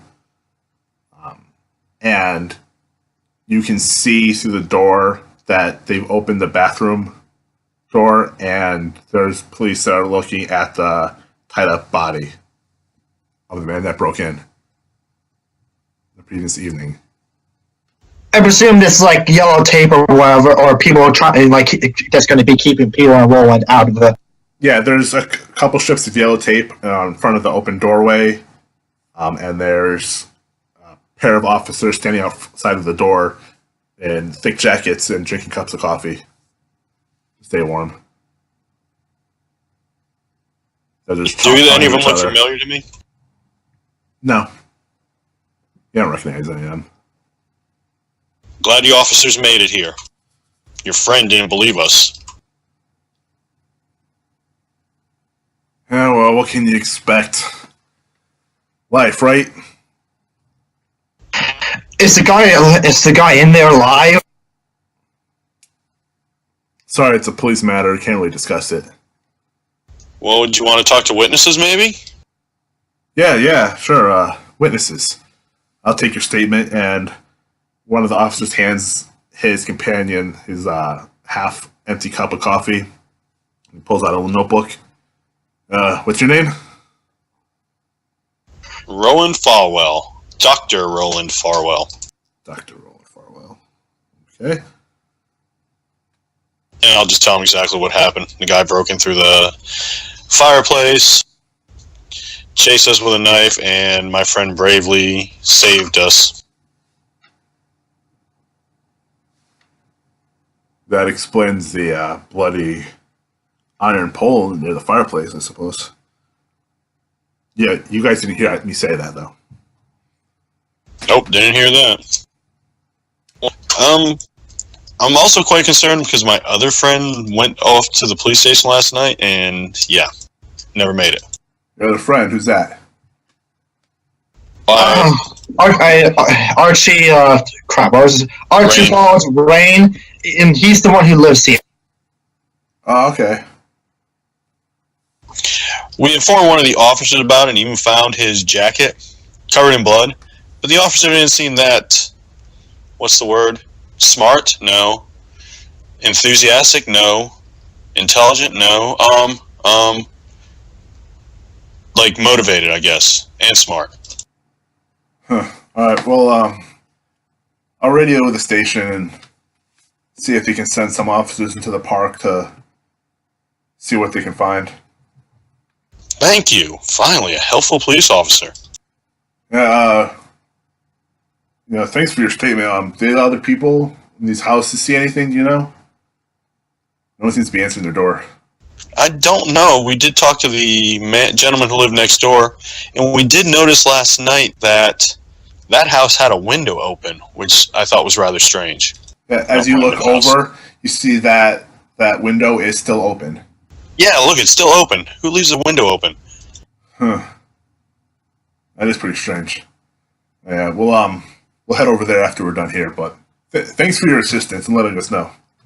Alright, by the way, can I ask you a question? Yeah. If one of us were to, just decide to go out of state, despite all this, would that be fine? Would there be no issues with that? Well, listen, just to make everything easier, we would just recommend you stay in state. So, say the district attorney wanted to ask you some questions, and you went to another state, you could be charged with fleeing, and then you'd be hunted down by police from another state. And depending on, certain matters, and if they think you're armed, they might take matters into their own hands. So, just for your own well-being, do your traveling over the phone. Yeah, you might get shot and apprehended. I'm sorry, are we suspects? No, I'm pretty sure if you don't have a warrant for us, that we can leave the state whenever we want. I'm not saying you're a suspect. You're not under arrest or anything. What the officer is saying is that it would be awfully suspicious if we... Yeah, exactly. If you left and there was still more questioning that had to be done, especially when deaths are involved, it could be seen. It could be misconstrued. Somebody might get the wrong idea and try to stop you. So just stay in the state. You have no reasons to go up to Maine or nothing, right? Vermont, none of them places. Actually, I did get. I have a very important medical conference in San Francisco I was planning on attending within the next few days. Well, let's just finish this up first, and we'll let the DA know what's going on, and then the DA will be able to tell you for sure whether or not you can leave, or if you should leave or stay. It's just my recommendation that you stick around. All right, and I lost connection, so I did not hear any of that. I'm just saying, stick around. Shouldn't be more than 2 days or so, and then. The law firm opens up again tomorrow. They'll all be back in their offices.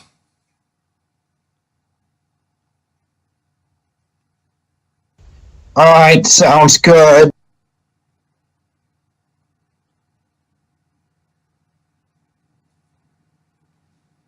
And Peter is actually gonna, just give the thumbs up as he's gonna head back to his car.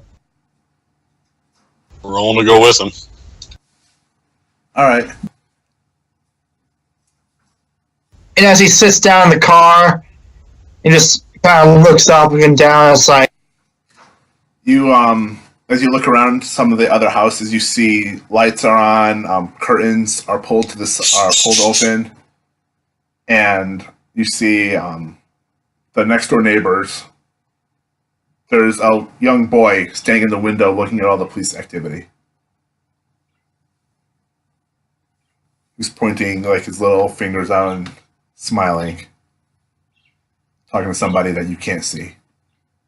If it's not supposed to last more than 2 days, then if I book a flight for 2 days from now, then maybe I can catch this just the sun cycle.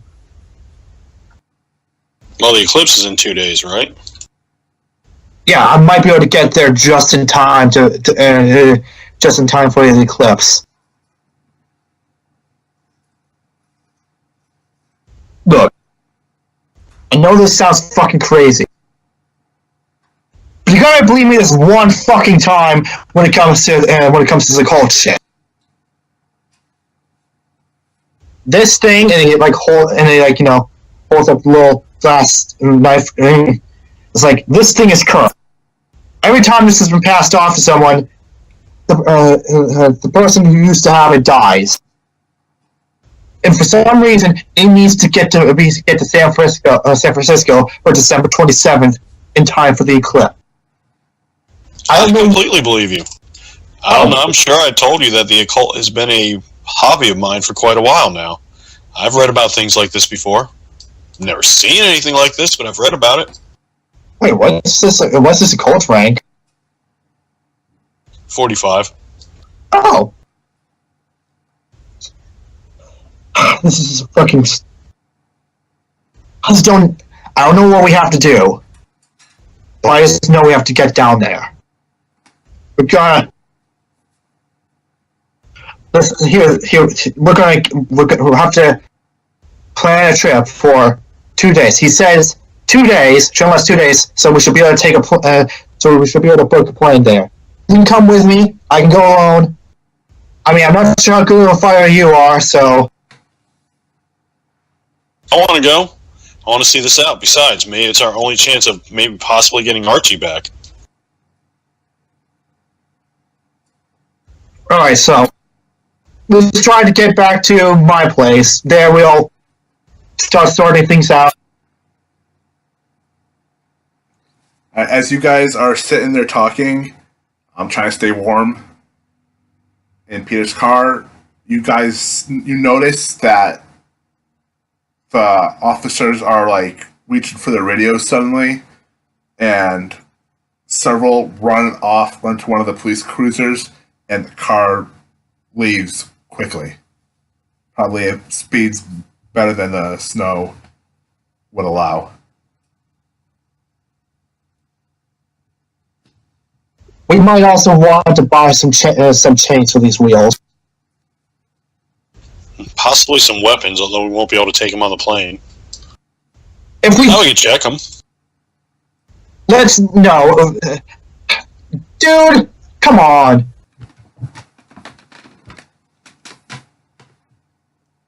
I'm assuming this is like post 9/11, so I think airport security is too high to allow that. It is post, yeah. It's December. The 1st December. You can bring anything, or you can bring wet knives and stuff on a plane if you check. Like it's in the cargo that goes underneath the plane. You don't have it with you. That's fine. Yeah, but that could take too much time. If we are going to get weapons, the boats will be able to get like clubs and shit because. All right. Well, how are we going to take this? Oh, actually, the knife we have is made of glass. It'll travel on the plane real easy, right? Yeah, this thing will just be able to pass like some sort of like some trinket. This will be fine. It's not like we're going to be able to get anything in California. They have very strict laws, I believe. Do they?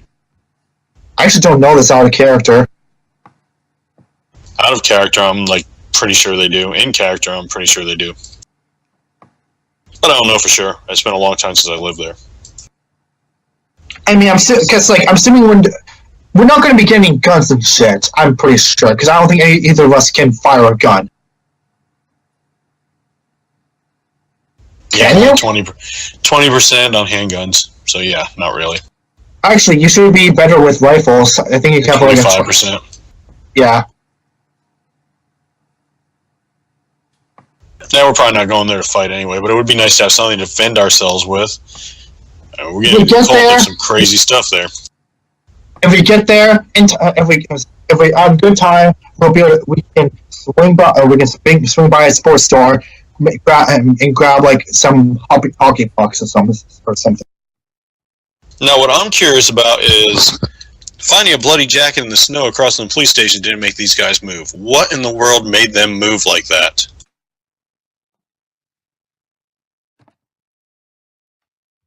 I guess we can't follow them, though. That would be too suspicious. let's just head home. Let's keep the news station on. And we'll get ready for a trip for a plane in 2 days. Sounds good.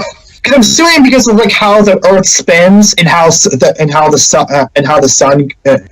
sun goes around Earth. That if they take a plan at 2 days, that they'll actually get to San Francisco and beat the sun there. Depends on what time the eclipse is and what time we leave. An officer suddenly walks up to the car and knocks on the window. And I mean, Peter rolls down the window. Yeah. You guys are both friends of Archibald Rain? Yes? Yeah, would you guys mind coming to the police station? Did you find Archie? I really can't discuss that right now. Just if you don't mind, come into the police station. Peter, Go ahead. yeah, I think we don't mind. Yeah, I think we need to. And if we're getting held there too, I mean, I'm going to just say this. I'm not going to say it while I say in character. It might sound weird. Not sure if Peter would even have so much law knowledge, anyways. So yeah, they will, like, are they going to be a drive there themselves, or do they have to get out and go into the cop's car and then be driven there? They would tell you that you can drive there yourself. All right. Kevin, you word. So when they are given permission to head off, people roll up the window, drive off, and say, if in a worst case scenario, they're just asking us to come to the station. We're not under arrest, so we can leave at any point we need to.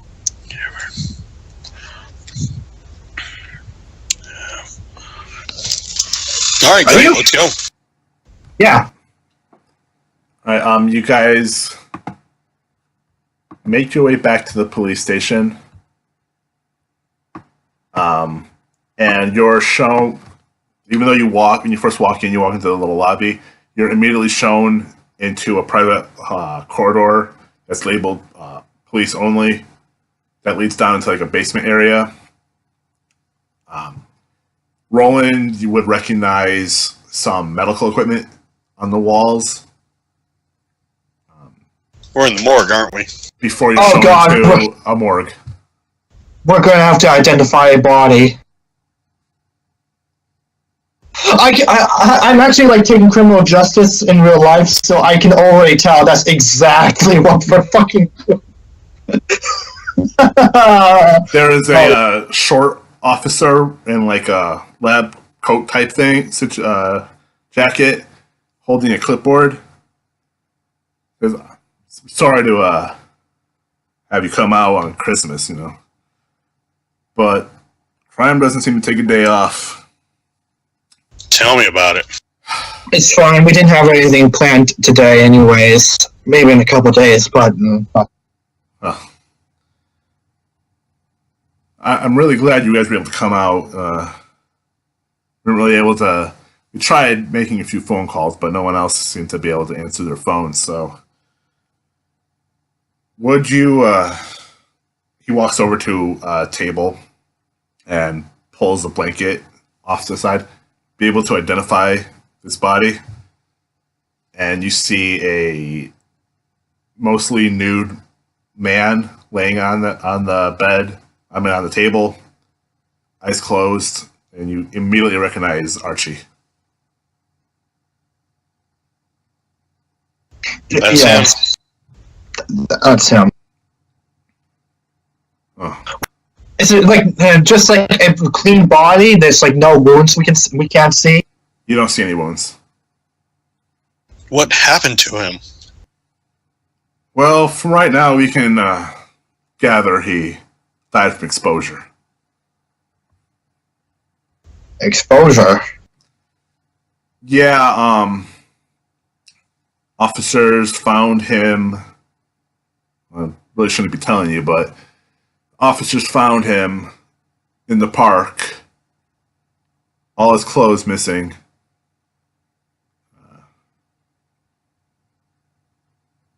Dead. No marks? No marks, no visible injuries.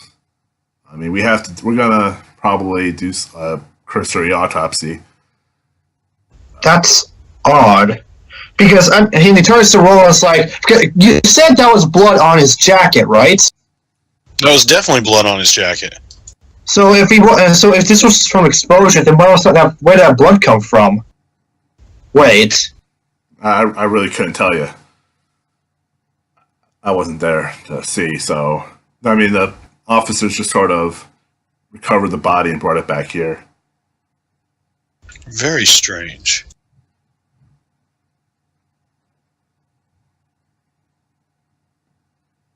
Yeah. Well, this is Arkham. Strange things do happen in the area. And you see he's writing something filling out a form on his clipboard. Do you have a time of death? Have you determined that? Rough guess. A few hours ago. But until we take a really close examination, we're not going to be able to tell much. All right. Thank you. Roland, you can make a medicine check on him, and Peter, you can make a medicine check or spot hidden, whichever you're better at. Probably spot hidden because I took ranks of that, and this is coming into a lot more useful than I realize it's gonna be. Oh shit! All right, Peter, you're able to see bruise marks on Archie's wrists and what look like little, almost invisible puncture marks on his throat, roughly 3 inches apart from each other. But his skin is entirely blue. It looks like he really did die from the cold. I mean, well, Peter's kind of looking at that. It's just Chris. It's like, hey, can I actually look a little closer? Would you mind? And of course, just don't touch anything. All right, and Peter's kind of look over and kind of lean over to kind of try to get a close look. It's like, did you see these? And he it's going to gesture at the bruises and the punctures that he's. Oh, that's really strange. The mortician looks leans closer and he puts on some gloves. He sort of touches the body. Bruising. Yeah, it's odd. I really don't know what to make of it. Maybe that's why all his clothes were all stripped away. I think he was in a struggle in some break. Just maybe. Does it look like he was tied up? Is that what the bruising looks like? It looks like his wrists were bound. Yes. Yeah. You guys can also make a natural world check at this point. Damn it! Yeah, as you guys are taking closer looks at the puncture wounds on his neck, but you're not. Roland, you would know from your medical experience that the holes are too big to be needle holes, and they seem to be too perfectly aligned to be anything but natural. Okay. You would almost assume he was bitten by something. Very interesting. Well, this body was found in. Is Independence Square right across the street. Place is, for everything I've heard, is covered in snow right now. Snow drifts, and that's a disaster as far as I know. It is at that. Well, thank you guys for coming, and thank you for pointing out the injuries. It'll make my job easier. No problem. In fact, thank you for bringing us in. This actually makes some plans a lot easier. Yeah. Out of curiosity, where are you guys going to be in case we need to reach you? Well, I mean, it's. I was actually thinking about trying to get a plane over to San Francisco if that wouldn't be too far away. I mean, plane. Wow. Okay. It's. I know it's like last second arrangements. Get that. He chuckles to himself. So, you can get a plane out now in this storm? Well, I mean, planes don't have bad times in the air, do they? When it's storm. I mean, I'm assuming once we get out of fucking Arkham, the weather should get better. Yeah. I'm no aviation expert myself, so I really couldn't tell you. I mean, neither am I. I'm just guessing. Yeah, all I can tell you is my brother lives down in Florida, and I fly down and see him every once in a while. Whenever the plane hits a storm, that plane does shake like babies rattle. But I'm not going to stop you from flying, so. All right. And he's going to turn to Roll, and it's like, all right, so. So you want me where are you going to be? He points to Roland. Oh, I think I'll probably be visiting San Francisco too. Not sure. Really? Okay. We had been planning to go see the eclipse. It's something we've been planning for quite a while, and this the eclipse this weekend. Yeah, it's all over the papers. Archie was going to come with us. I think he'd want us to keep going or to go on. Yeah. I'm going to miss that guy. Yeah, I'm sure that if you were to leave Arkham, I don't know, next couple of days or so, even on a car or something, you'd be able to get to San Francisco. If flying is out of the question.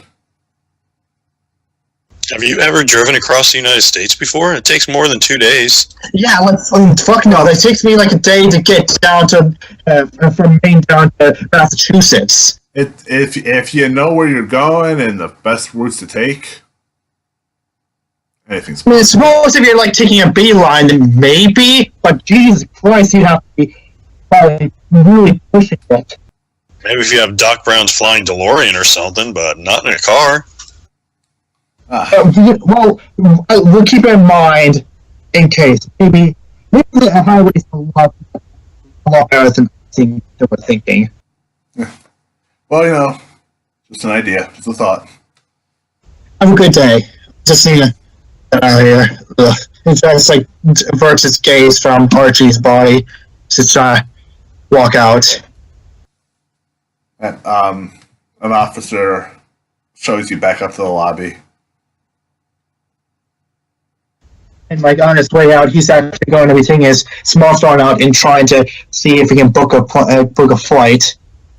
I think he can do that. Like, when's the soonest they can book a flight for? Because now that Peter feels like him and Roland are in the clear. Because I mean, whether or not they killed the burglar, if they take the story, they can that was self-defense. With Archie's. With the cause of death, it's very unlikely that they would consider them suspects. So, You would figure probably in a couple days you'd be able to make a flight. You're not entirely sure how the travel conditions are. What time of day is the eclipse? The eclipse is supposed to start in the afternoon. Okay. You know, Peter, I'm not sure that we really need to worry about going there, because I'm pretty sure whoever did that to Archie is going to find us. That's what I'm worried about. I'm worried about them finding us and taking the glass, and then us dying from some fucking curse. That's why we have to get there ourselves. Or at least I do, because I seem to be the one who actually has a thing. Are you guys outside now? Yeah, probably heading on the way to the car.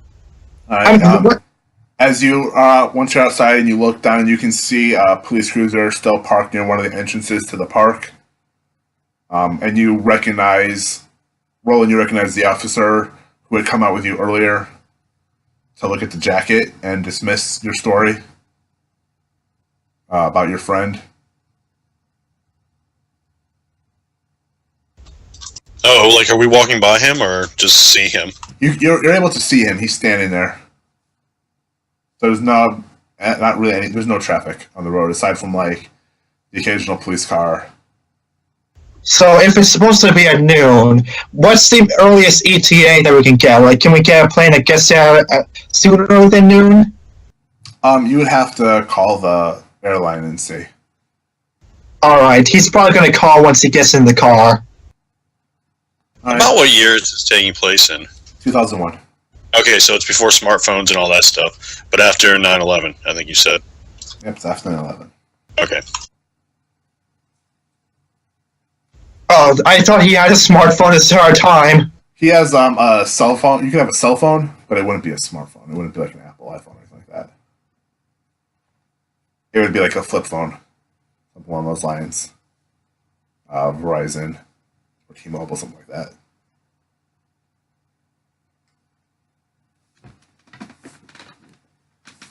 You can play Snake on it, that's about it. Yeah, basically.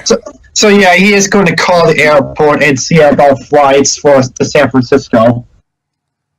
Alright, you call, and eventually you're connected to the nearest airport, the nearest major airport, and a woman answers, sounding tired and a little angry. Yes, may I help you? Hello, yes, I'd like to ask about flights to San Francisco. No flights out today. Just incoming. What about tomorrow? Oh, I'm not listening, sorry. What about tomorrow? Do flights go out tomorrow? Maybe the day after?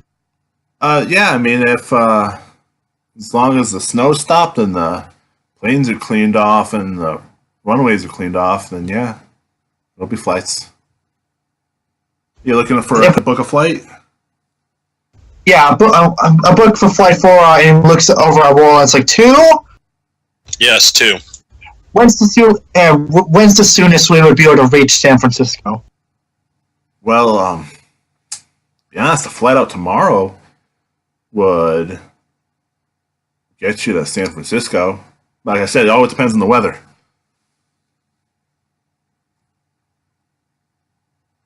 We just need to know how soon you can get us there.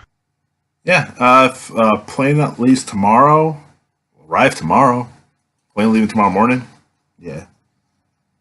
By tomorrow afternoon. Alright, so we it's get not a long flight. I mean, like, you're looking at a couple hours. Not a couple days. I've done that flight. It's like 3 hours. Yeah, actually, and down there, yeah, if we do get our plane tomorrow, then we'll be able to get to San Francisco, and that'll give us, like, basically a full 24 hours to assess our situation. Yeah, yeah. So, alright, so we'll try to book for the earliest flight we can take, then. Alright, well, hold on a second. You hear tapping.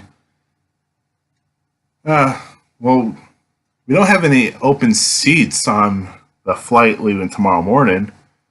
But I mean, we can put you on standby, and something opens up, you're able to take that. But right now, there's not much. Sure, we'll go on standby. Yeah. I mean, you do realize it's Christmas, so busy travel time. People bought their tickets months ago. Right, people are probably trying to fly back home after Christmas. Exactly. All right. A second, give me a second. He's actually going to pull the phone away and he's going to put his hand over his phone and tries to roll. It's like, should we just drive there? It's like 3,000 miles. You can't drive 3,000 miles in 2 days. I mean, I don't know how far you can drive in Call of Cthulhu, but if we're seeing what that guy said, we for some reason can. I haven't actually looked at the exact mileage, but from East Coast to West Coast is about 3,000 miles. That'd be an average of, if we average 60 miles an hour the entire time, it would take 50 hours to drive there. And that's non-stop, not stopping for gas, not stopping anything, and going 60 miles an hour the whole time, which is completely unrealistic. Yeah, we wouldn't be able to reach it in time. So, we'll be on standby. Oh, okay. Yeah. Well, what are your names? I'll actually put you on our standby list. Peter Donaldson and Roland Farewell. Okay. Yeah. Well, you come by the airport, and if someone doesn't show up, it's first come, first serve, basically. Okay, great. Is the airport in Arkham or is it Boston Airport or what? This is the Boston Airport, yeah. Okay. This is Logan. We can go stay at my place tonight since I live in Boston. But I'm kind of iffy about staying at either of our houses since they obviously question Peter. They obviously know who we are, and they most likely know where we live. I would suggest a hotel tonight. I'm saying we should stop by my house so I can pack what I need, and then we'll clothes and stuff. Then we'll drive down to your place in Boston, and pack what you need. And if you want to take a hotel, that's fine. We can do that, and we can stay there and then get to the airport after a night's rest. Sounds like a good plan. We'll just be quick at our places because these guys are dangerous, obviously. So yeah, Peter will drive his car back home. Head inside. Probably would have to take his dog in and feed him. All right. You guys busy yourself for the day. And really, before you know it, it's nightfall. The snow has not stopped at all in the day. So it's been pretty consistently about a quarter to a half inch of snow per hour. I don't think we're going to make this flight. I feel lucky. If those people would have come all the way here, they would have had to have something in hopes that they would be able to get there in time. Right? That's true. That makes sense. We just have to hope for the best. And if we can't get there in time, we'll just have to pray that I'm just thinking crazy. The eclipse actually travels closer. I mean, it may not come over the United States that far, but it might be in Canada closer to us than the West Coast. I have a feeling it specifically had to be in San Francisco. Just a hunch. But, hey. Alright. Well, let's rest up. Let's be ready to get to the airport in the morning. We'll try to get there early so we can take the first serve, and we'll figure things out. Okay, sounds good. All right. So you guys are gonna rest up at Peter's before heading out. Yeah. Basically what I'm getting. All right. Are you guys sleeping like in the same part of the house, or how are you doing this? I think we rented out a hotel room. He was sleeping, so we probably have it's gonna be like a singular room, and it has a second room that's just a small bathroom, and the two, and we just have our beds that we can have to ourselves. Okay. So you go to sleep in your hotel room, and you start to probably like 2, 3 o'clock in the morning. You wake up feeling cold. Your body is shivering, and as you try to move to stay warm, you feel that something is holding you in place. Like the covers are pulled tight around your bodies. But as you look and your eyes start to adjust to the darkness, you realize that it's not the covers that are wrapping you, but webbing. What the fuck? Just wake up. You look around and you see a large silhouetted shape near the window. It's a large, probably horse-sized spider covered in white fur. Okay, this is just a dream. This is just a dream. Wake up. Peter's going to try to struggle and break out of the webbing. All right, Oh, yeah. Make a strength check. Yeah, I'd do the same thing. Probably fail the strength check, but Yeah. do the same thing. All right, Roland, you struggle and you roll around a little bit, but you're able to start getting your arms free as the spider moves from its position near the window to the bed.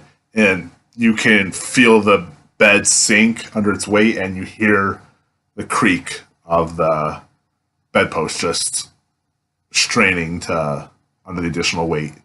How big is this spider? I'd say about the size of a horse. This can't be real.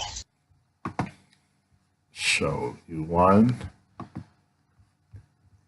Just move you over here.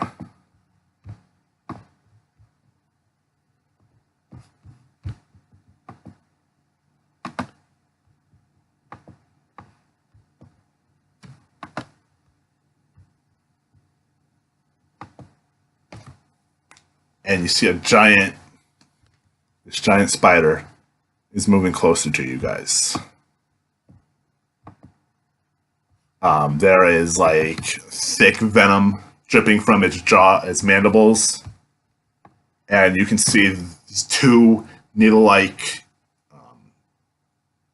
teeth extending from its jaws.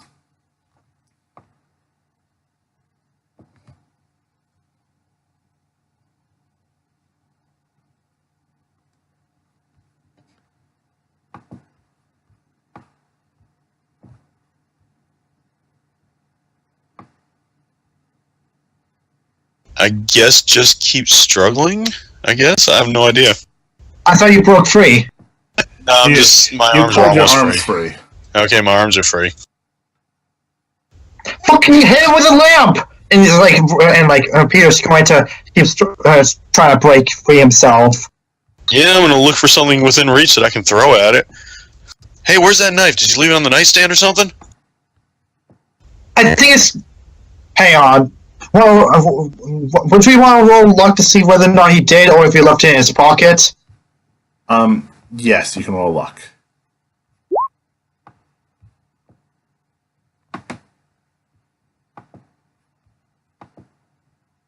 So would it be luckier if it was on the nightstand, or if it was in his pocket? It'd be luck wherever you were hoping it is. Within reach of me so I can cut the webbing out? It can be within reach, yep. Yeah, I'll say it'll be within Roland's reach. I would grab it and start cutting myself out, and then if that happened quickly enough, I'd go and try and cut him out too. All right. As you free yourself, the spider has already reached Peter. Yeah, I'd try and stab the spider then. All right. You can make an attack roll. How is that done? You can. I think you just have to roll a fighting brawl. Okay. And it's 1d4 plus 2 plus your damage bonus.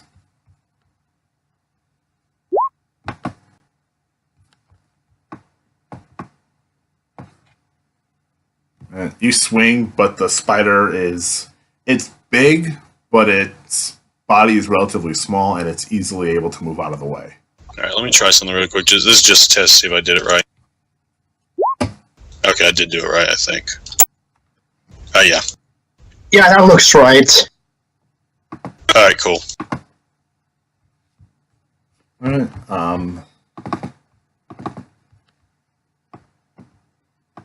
The spider is going to attempt to bite down on Peter.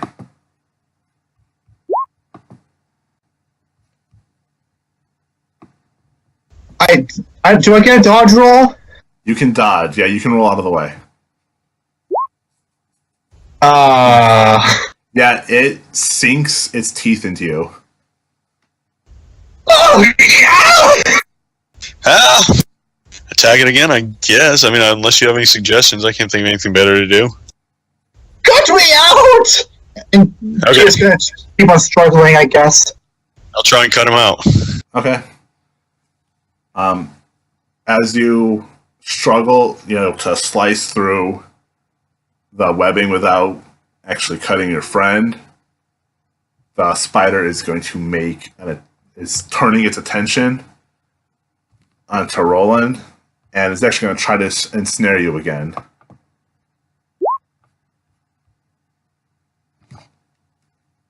And it turns, and its body just sort of like spasms a little bit as web shoots out from its abdomen and clings to your arms, and you feel your body go numb a little bit as you fall back into the mattress.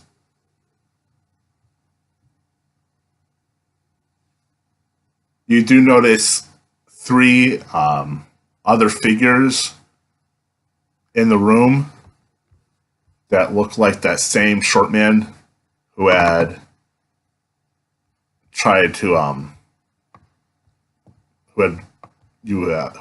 Peter had killed. Okay. Call off your spider. What do you want?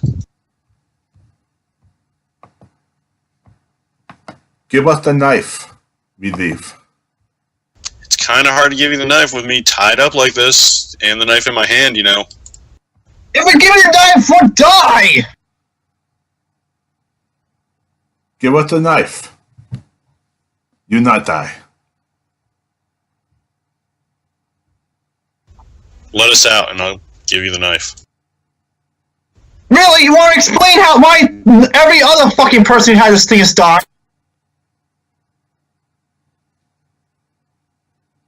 The one who was talking to you nods to one of his companions, who shouts in that weird, almost Asian language that you heard before, Peter. And the spider starts backing off.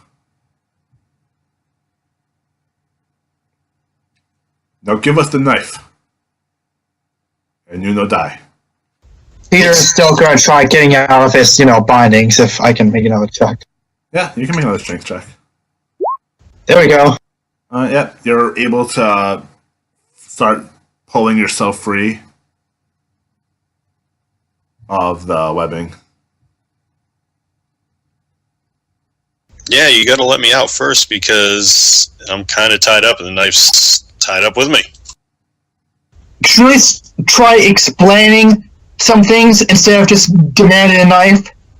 Look, we're confused as fuck here. We just want knife. We go. You live. The third one comes over, and Roland, you're cut free, and the knife is pulled out of your grasp.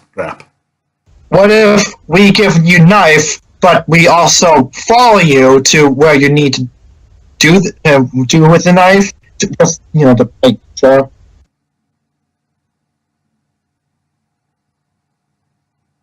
You stay here. You no die. Peter kind of squints his eyes, kind of looks over at Roland, kind of bleeding at the stomach from the spider's bite.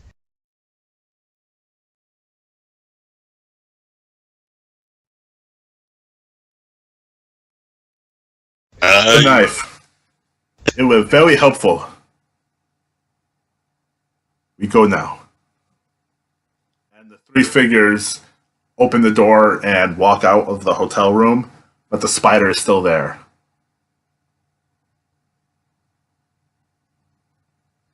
Hey, you forgot something? Your spider's still here. The spider tenses its legs and then leaps at Roland. No, and I fucking punch you! And it's going to attempt to bite him. You can, you're going to try to punch him? Punch the spider? Yeah, I'm going to punch a spider. Like, no! Yeah, I guess I would too.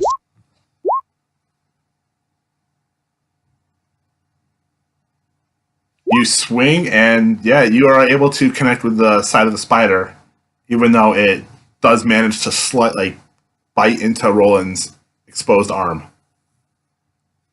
Are we still tied up? We're not, right? You're not. You were both freed enough where you can fight back. You can't run yet. Your legs are still bound, but your arms are free. I guess we're punching spiders.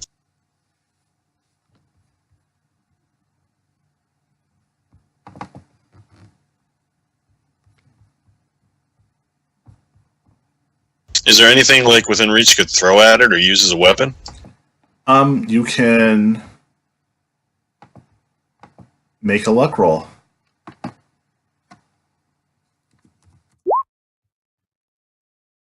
There's an M1 in reach. Yeah, you're able to reach over without looking, and you find the clock on your nightstand. And it's not attached to anything. You're able to pick it up and throw it. Is that an unarmed attack or what? It would be an unarmed attack. You have to make a successful throw roll first. Okay, throw.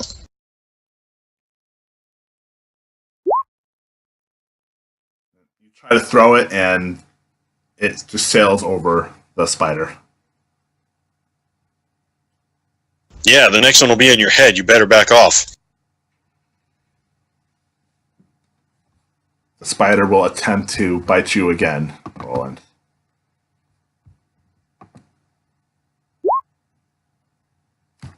And its just head just goes down and it bites again.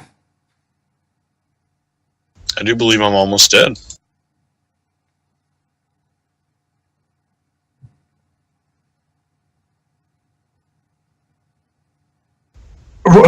Peter is fully free, if I'm correct, right?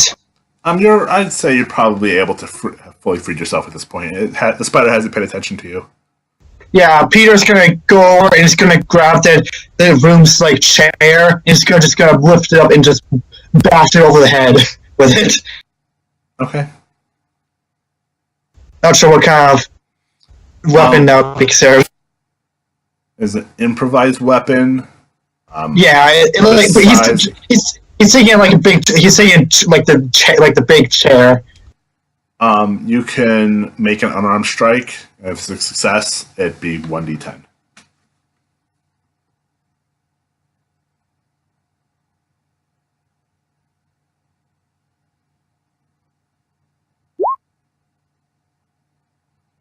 Yeah, you pick the chair up and smash it. The spider, like, it howls in pain before just collapsing. Holy fuck, dude! It's the spider's dead, laying on top of Roland. My life is passing before my eyes. Peter drags the spider off of Roland and like kneels down. It's like, come on, man, it's fucking dead. Come on, especially help him up. I need you guys to both make sanity rolls, please. Nope, I tried to do it and it gave me some syntax error. So does it just roll like a D100? Is that what it is? Yeah, you can just roll a D100.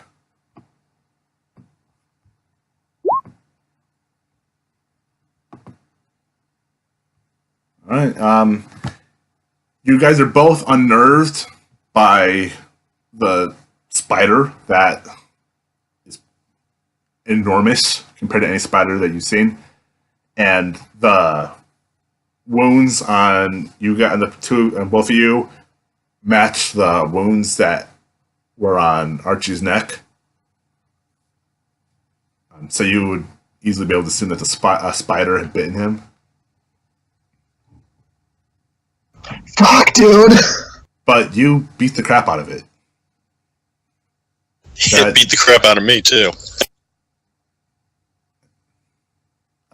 Roland, now that you're able to free yourself, you're able to kind of self-administer yourself. Stop the bleeding. Peter's gonna meanwhile go over to the window and look out as he's shutting it. If you make a successful medicine check, will get you 1 HP back, and a first aid will get you 1d3.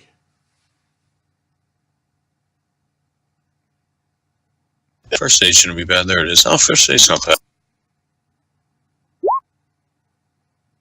Should I have done the medicine first, or does it matter? It doesn't matter, but you can do both. First aid is like applying bandages, and medicine is sort of like applying them successfully. So you got 1 HP back. I'm at 4 out of 12. I don't think I'll be able to get on a plane. They'll probably be like, what the hell's wrong with that guy? Well, how the fuck are we going to explain the giant spider in the room? I'm more worried about not dying. You alright? Need bandaging up or something? Peter's actually at 6 out of 13, so he's like, I mean, fucking hell. Let's try it. I'm just... Do you think everything's fine, though? Like, they took the knife, but we're still alive? I guess... I don't see how we could have kept the knife. I did have a plan that I was going to threaten to break the knife if they didn't leave, but they kind of took it out of my hand too fast. So, we got out of that with our lives. I think that's pretty good. Well, if it's not from a curse that was killing them, I think they were just systematically killing them. I think that the reason why Archie and the carrier got killed was because they were asking for a knife, and they didn't get it, and when they left, they just, I don't know, they killed them themselves, I guess. I guess that was their plan with the spider here. I think we're good. I think we just let them do. I think they know what they need to do with that thing. It's just closed. You guys can make spot hidden rolls.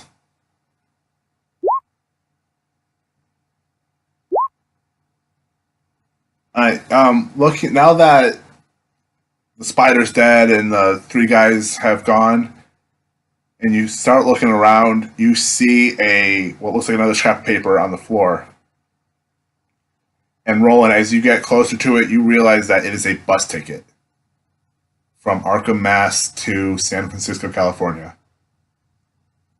Hey, look at this. To depart on December 27th. at 10 a.m. What? But we just said there's a can you bus? Okay, how is it fucking? It goes. I'm just confused. Why would These guys are obviously idiots. They think that they're going to be able to get to California in less than a day on a bus. I don't think we have to worry about them. I think we're good. I'm more worried that they're trying to accomplish a goal that they don't know they can reach. Plus, they forgot their bus ticket. We also know where they're going to be at a certain time. We could always call the police and see if they'd go arrest them. That's right. These guys did murder our friend with this fucking spider that we can just fucking show the cops. Yeah. And attacked us. Yeah, let's do it. Or we could go see if we can buy some machine guns or something and go down and just mow them down ourselves. That'd be fun. I mean, I think that would be something for like for a SWAT team to cover. Hang on, I'm going to. I think I'm gonna call. I think I can call the receptionist from up here. Maybe 911. And call them to tell them that we need to call 911. Yeah, you're in the room. There's a phone that connects to the reception desk, and when you pick it up, you hear it ring for a moment before lady's voice answers. Hello?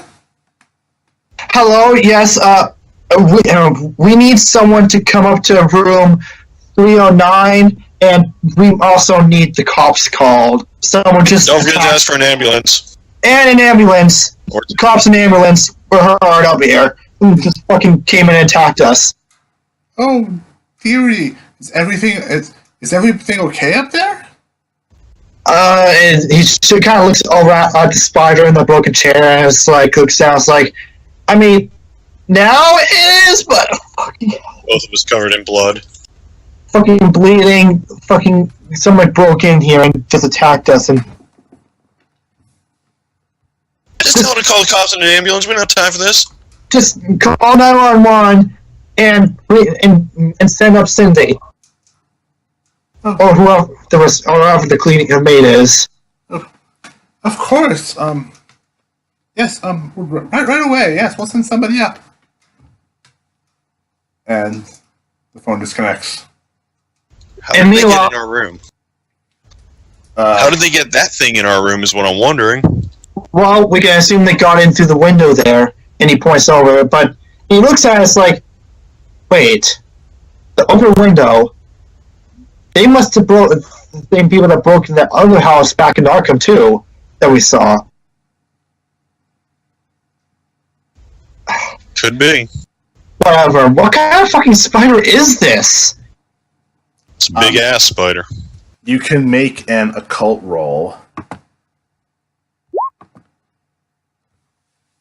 Alright, Peter, you know that there are, according to several occult texts, creatures that exist outside of the normal, and there are supposed the entire world that is an echo of the world you currently live in. And in this world, this echo world, there exists some giant versions of creatures that you're used to. And one of these creatures is known as a spider of Lang. No fucking way! Wait a minute. Oh, fuck! We weren't supposed to bring the knife there. We were supposed to stop them from bringing the knife. Oh, fuck! Oh, fuck! Don't know what you're on about. I mean, we could have stopped them easy. I guess we could have just broken the knife. It was made of glass, after all. Yeah, but doing that probably would have gotten us killed in the process. That would be considered desecrated knife. So breaking it outright by our hands would have been bad. Well, don't worry. We know where they're going to be. We know when they're going to be there, and hopefully all the cops will be able to stop them. Be easy. Look for 3 short guys who look the exact same. May or may not have a giant spider monster with them. Yeah. We'll just we'll head back to Arkham. We'll stop by the bar, and we'll wait, and we'll have a brewski, and while this whole thing blows over. I don't know about you, but I'm going to get a gun. Yeah. I mean, not today or tomorrow, but that's definitely in my future plans. Or at least have bug spray with me at all times. Flamethrower, maybe? Definitely a flamethrower. So you guys are able to, after a few minutes of waiting, a police officer does arrive and takes one look at the dead spider and runs screaming out of the hotel room. The maid looks at the spider, seems to brush off what she is looking at, and goes to clean up the room as best as she can. So you guys have a pest problem here, I see. Oh, spiders, cockroaches, yes, they happen. But I like your I attitude. have seen bigger. Really? Do you have any experience with these kind of spiders in particular? No, but from where I'm from, spiders get big. Are you from hell? It sounds like you're from hell. No. Mexico. Pretty Spiders close. get that big in Mexico? How do you guys take care of them? You just don't go near them. What happens when they get in your hotel room? Or house? Oh, Time to find a new house, I guess. time to find a new house. Yes. She laughs. A few paramedics arrive, and they check over you guys and begin some proper first aid and, patching you up. One of the paramedics asks if you're able to get to the hospital yourselves or if you need to be taken in an ambulance. I think I would prefer to just go in the ambulance. Okay. They Well, considering these bandages are keeping my guts inside of me, I'd say ambulance, sir. okay, and they take you down to the waiting ambulance. Its lights flashing in the snow, which has not stopped since Christmas Eve. And you're transported to the nearest hospital where your wounds are bandaged up. You have stitches where they need to be coming. And after a few hours, you meet with a doctor who says that you're better. They've healed you. And you guys can make con rolls. Oh, come on.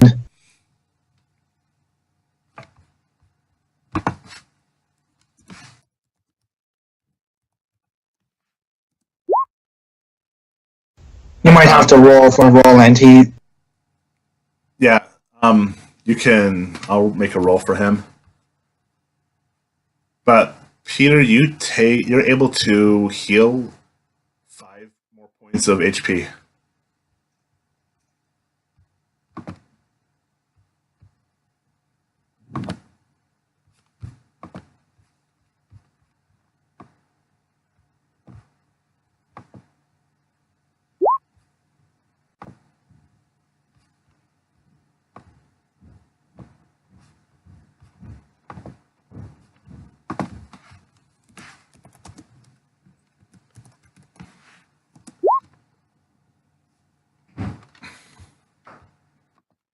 Right, and as now that the sun is up, it's morning, the day after Christmas. What are you doing? I mean, did the cops not ever really come to question us on after we were, sitting in our beds, recovered? Well, the cop that had shown up at the hotel ran out screaming. Oh. When he saw the Shit. spider.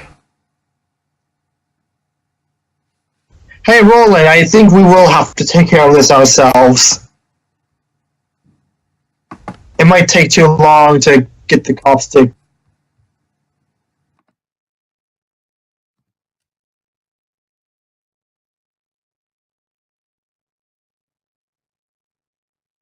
Oh, wait, Roland isn't here. He's, Do you want to take a break while Roland's on BRB? Yeah, you can take a short break. Yeah, I think that'll be good. Yeah. So, obviously about 10 minutes or so, and then be back. Sounds good.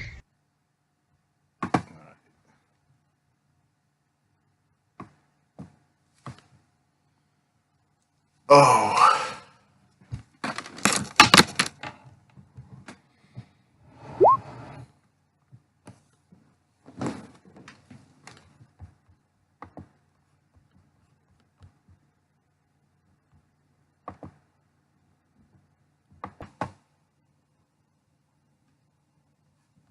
All right.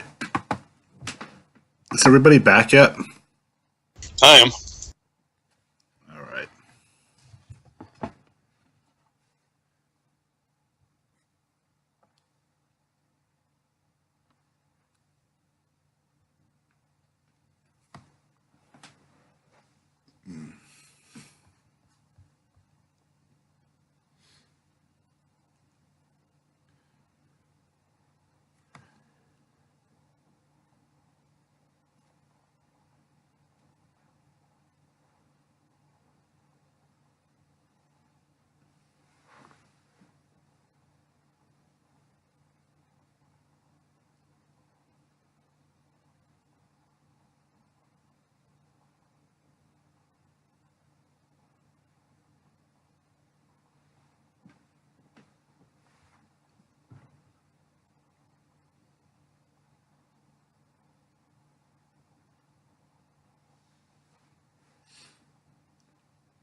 That's okay. All right. So before break, you guys had gone to the hospital, gotten patched up by the professionals there, and Peter realized that the police were never really involved in this last little bit. The officer that showed up took one look at the spider and screamed. So they never took any kind of statements or anything about what happened. At least somebody had to have, other than that roommate, had to have seen the spider and at least recorded it. At least, I'm hoping that at least it even at least was a medical statement made regarding the fact that we were brought in the hospital with what's appeared to be spider bites. Right? You could hope that somebody else has reported it as well. Either way, I feel that we need to get down to San Francisco or else something really bad is going to happen. Well, can't we just get him at the bus station? Probably. Although how we're going to do that, I'm not sure. Well, what time is it right now? I'd say it's morning, like 9 a.m. We got an hour. We could probably get there and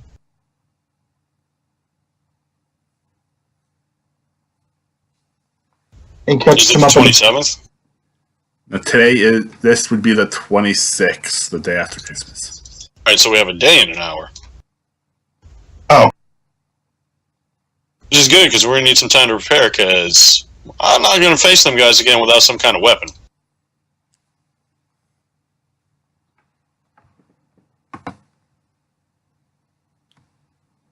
All right. So did you want to go buy weapons, or what did you want to do?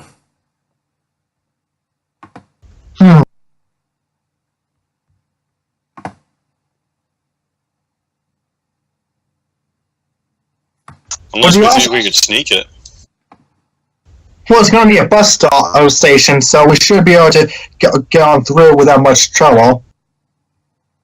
True.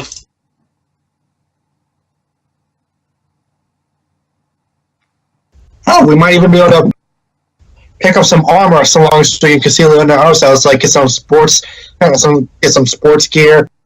Get those what am I thinking of? Where like it's like the past sports armor that you can put underneath your clothes.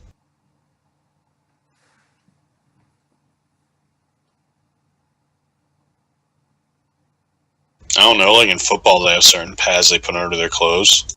Yeah.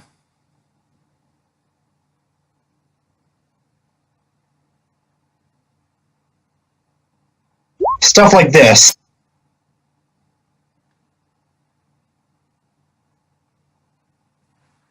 Yeah, you can certainly probably find sporting goods or any kind of store that would sell this kind of gear. And perhaps some kind of disguises? Probably. We could probably get some heavy coats, and that would help us keep that sort of gear hidden. And we probably, I don't know about you, but I don't want to be the kind of person carrying a gun. I probably would want to stick to something, that I can whack people with. We don't want to be the ones arrested when this is all over with, so I can agree with that. At the same time, I know that you're pretty shit when it comes to hitting people when we were fighting a spider. I'm a doctor, not a boxer.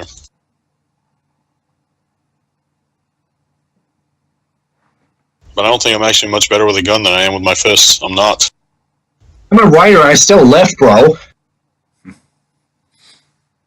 Well, sorry, I didn't have time during medical school to spend all my time at the gym. Anyways, let's think. Outside of baseball bats, what could we get? Fire is always good against spiders. Or we could freeze them. What can we do that could freeze them? Spider. Pesticide!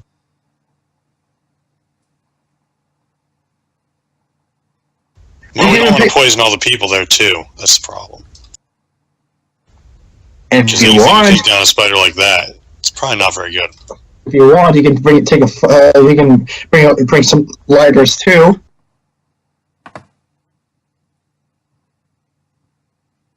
I think it'd be better to plan just to steal the dagger. I don't know if they'll have it in their bags or if they'll have it on them. Actually, it's be really hard to figure out which one will have it on them because they all look the same. Well, I think we'll get that padded sports armor. We'll get some trench coats and maybe some hats, and we'll just have clubs basically.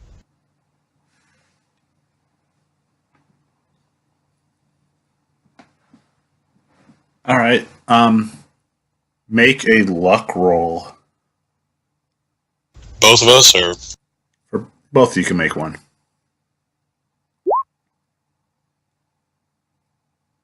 And, going around, you try finding a store that sells the sports gear that you want. BMX cube that you're looking for, but you're not finding anything. You're not able to find any store that sells more than just some basic supplies like baseball gloves and footballs, that sort of stuff. Not even full uniforms or anything like that. Damn it.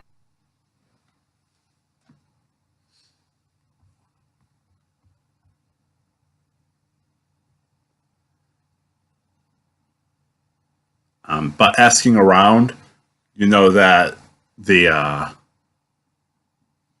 main bus terminal is at the train station in Arkham. The B&M station.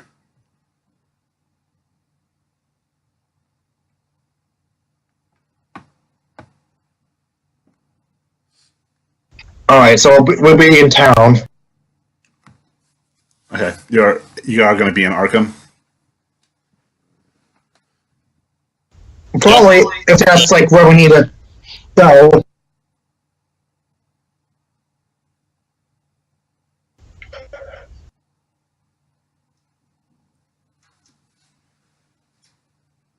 Alright, yeah, so you're basically able to spend most of the day and just going about getting ready for taking on the guys at the bus terminal.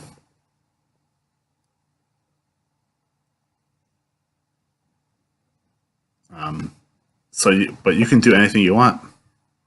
Oh wait, if they're gonna be in town, then actually, Peter comes to thinks that it's like, wait, if they still have to be here, then we could just go to the cops and report that they hustled us just yesterday, and we could have cops ready.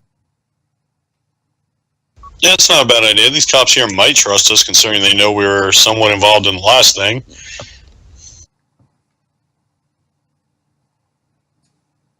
They might be like, hey, maybe those guys have a connection. They know what they're talking about. Yeah. In fact, since we did have, I'm assuming our injuries are still kind of like present, they're just bandaged over. We could actually go and show that it's like, hey, we were attacked like that too. No, it's only been a day. I'm sure they're still open. Yeah. So we'll be able to get to the police station and we'll be able to like report suspicious activity. All right. When you guys get to the police station, you go in the lobby of the police station, and the officer sitting at the desk is different from the one that you spoke to earlier, Roland. My friend's not here. May I help you? He's a short, wiry guy with thick glasses. We'd like to report newfound information on the murder of Archibald. Archie Rain. Oh, of course. Hold on. Let me call the detective. Let me hold on a second. Let me see. He picks up his phone and starts dialing. You hear it ring for a few seconds before it's answered. There's a brief exchange of words, and then the other line disconnects. The man says, "Oh, the detective will be available shortly. Yes, please. Have a seat. Have a seat at the benches. Yes." And he points towards a row of benches against the southernmost wall for you to sit and wait. And you wait and wait and wait before the door opens and a rotund police detective appears. You guys hear about Mr. Rain? Yes. We have some information that we came across. Oh, well, that's good. Good. Geez, you boys don't look too good. You sure you want to be at the police station, not the hospital? That's exactly why we have to be here. It's really fucking important. In fact, and he gestures himself. This is our proof that it happened. Yeah, I can see that something happened to you, man. You boys sure you want to be sitting here and not in a hospital? You know, just We're sure. We're fine. I think I'm fine. Are you all right there, Roland?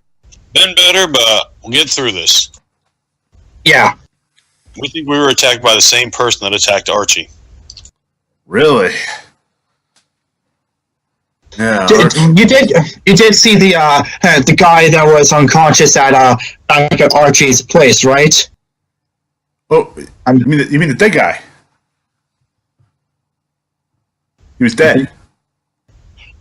Yeah. Oh. Well, we were at the hotel in Boston, and three guys that looked exactly like him came in and attacked us. Oh, is that what happened to you? Is that why you're hurt? Yeah. Oh man. Okay. Yeah. And the reason we're coming to you is because before they left, one of them dropped this, and he'll take out like the bus ticket, and it's like I think they're trying to get they've been taking the bus to San Francisco, and well, we thought it would be a good idea to try to get officials into the. Well, that's appreciated. I mean, can't tell you how much this helps. They'll be really easy to spot. They all look exactly like that guy that you have in your morgue. Well, that's so helpful. Yeah, I'll send several officers down to stop these guys. They may or may not have a pet with them. Easy to spot. Real easy. What do you mean a pet? Like a dog or something? Yeah, something like that. I Really dangerous. think it was a dog. I may have just been knocked up real bad last night. I thought it was a fucking giant ass spider. It was so hairy and shit. Huh. Fucking weird. Apparently there's a Mexican spider because they grow them really big down there. At least that's what I've heard. Mexican spiders, huh? Yeah. Makes plenty of sense. Its body's probably in a government lab somewhere right now. Well, thanks for your help. These guys are extremely dangerous, sir. Yeah, Be very careful. I'm definitely sure of that. Yeah.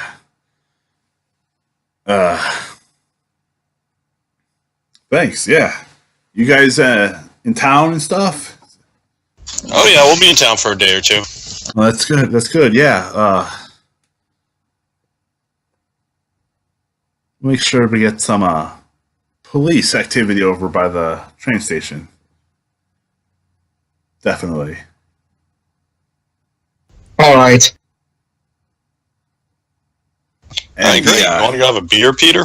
While we, because drinking after you've been severely wounded and had a lot of blood loss is an excellent idea. As You know a doctor, what? I can attest to that. Yeah, let's go get a drink. I hope that this is just the end of all this commotion for us. Because at this point, we got the cops in, and I mean, us being two civilians, we have no right to go after these guys. So, I mean, not sure. At this point, it's really very little we can do unless we're going to go full vigilante. Not to mention, you can punch, but I can't really do anything. Yeah, Peter is he's actually like really big. He like strength 75, size 55. Even though he's shorter, he's like really bulky. That's why he's been dealing so much fucking damage whenever he's hit somebody, because he's getting additional 1d4. Yeah, Roland's pretty big too, but it's fat.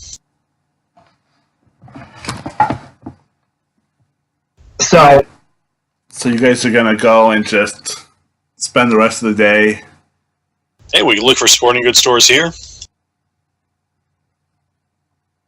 Right? Yeah. You drive around town. Arkham is a big, small city. But looking around, driving around, you do find some stores near the university, which might suit you. There is some more sporting goods that can be found. It's catered more towards the college kids, but it's stuff that you can use too. I mean, college kid or anything, if you're in college, you're probably adult size, so if we're looking for like armor stuff, that we could probably find stuff that would fit us. Yeah, but it's a lot of stuff that has Miskatonic already labeled on it, like Miskatonic University. I mean, the armor part probably would be fine if it was something we intended to wear underneath our clothes, so... Yeah. And yeah, Peter probably would still, even though that we're out in the feels like he's in the clear for having to do stuff, he probably would still want to grab himself that armor and get himself a bat, because, you know, now he's kind of paranoid, just wants to make sure he's safe. Alright. Yeah, you get the gear that you're looking for, and the day just wears on. You're waiting and hoping to hear something. You're not entirely sure what you're gonna hear. But as the day becomes night, snow's falling, the wind is blowing, and pretty soon it's the 27th. And you're waiting for 10 a.m. when the bus is supposed to leave from Arkham to go to San Francisco.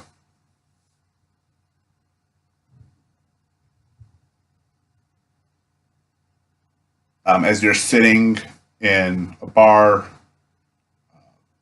a news broadcast comes over the TV announcing that there's heavy police activity in Arkham near the train/bus station.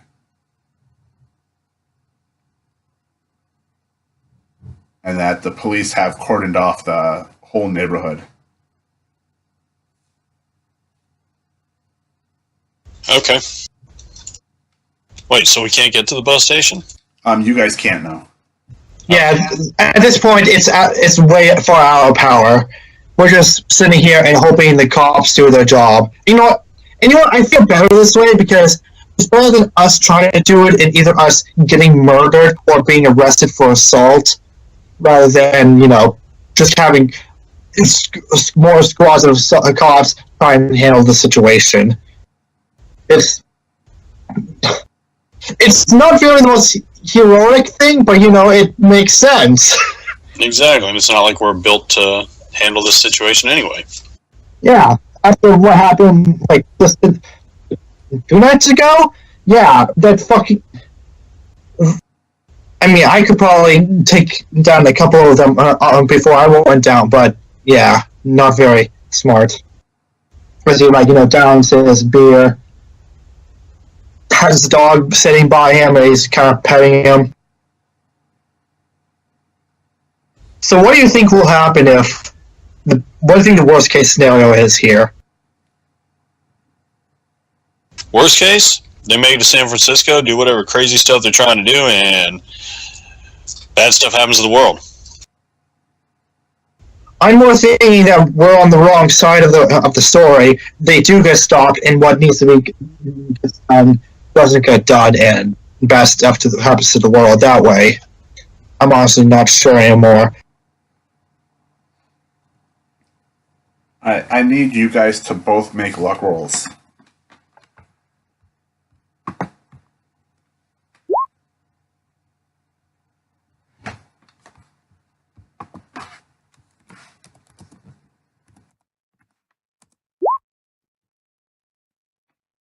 Okay.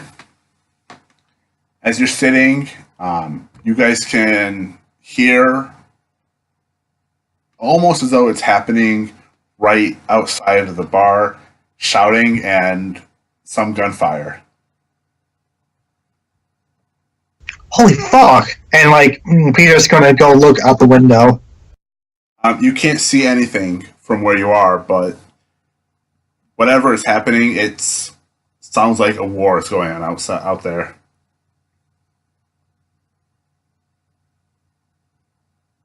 And as you're looking out and watching the skyline, you see a eruption of fire as though something blew up.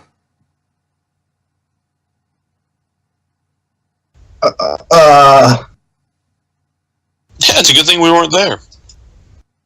You know, yeah. I think we made the right choice. As he goes, sits back down, and brings to blow it over. After a little while, everything has returned to silence. There's no more noise, no more explosions. And I need you to both make a spot hidden roll.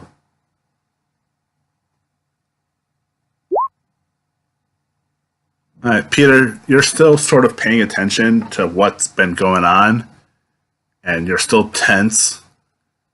And as you're sitting there pretending to drink, even though you're not really feeling entirely like you should, you are able to see coming down the street a bus with the Greyhound logo on it.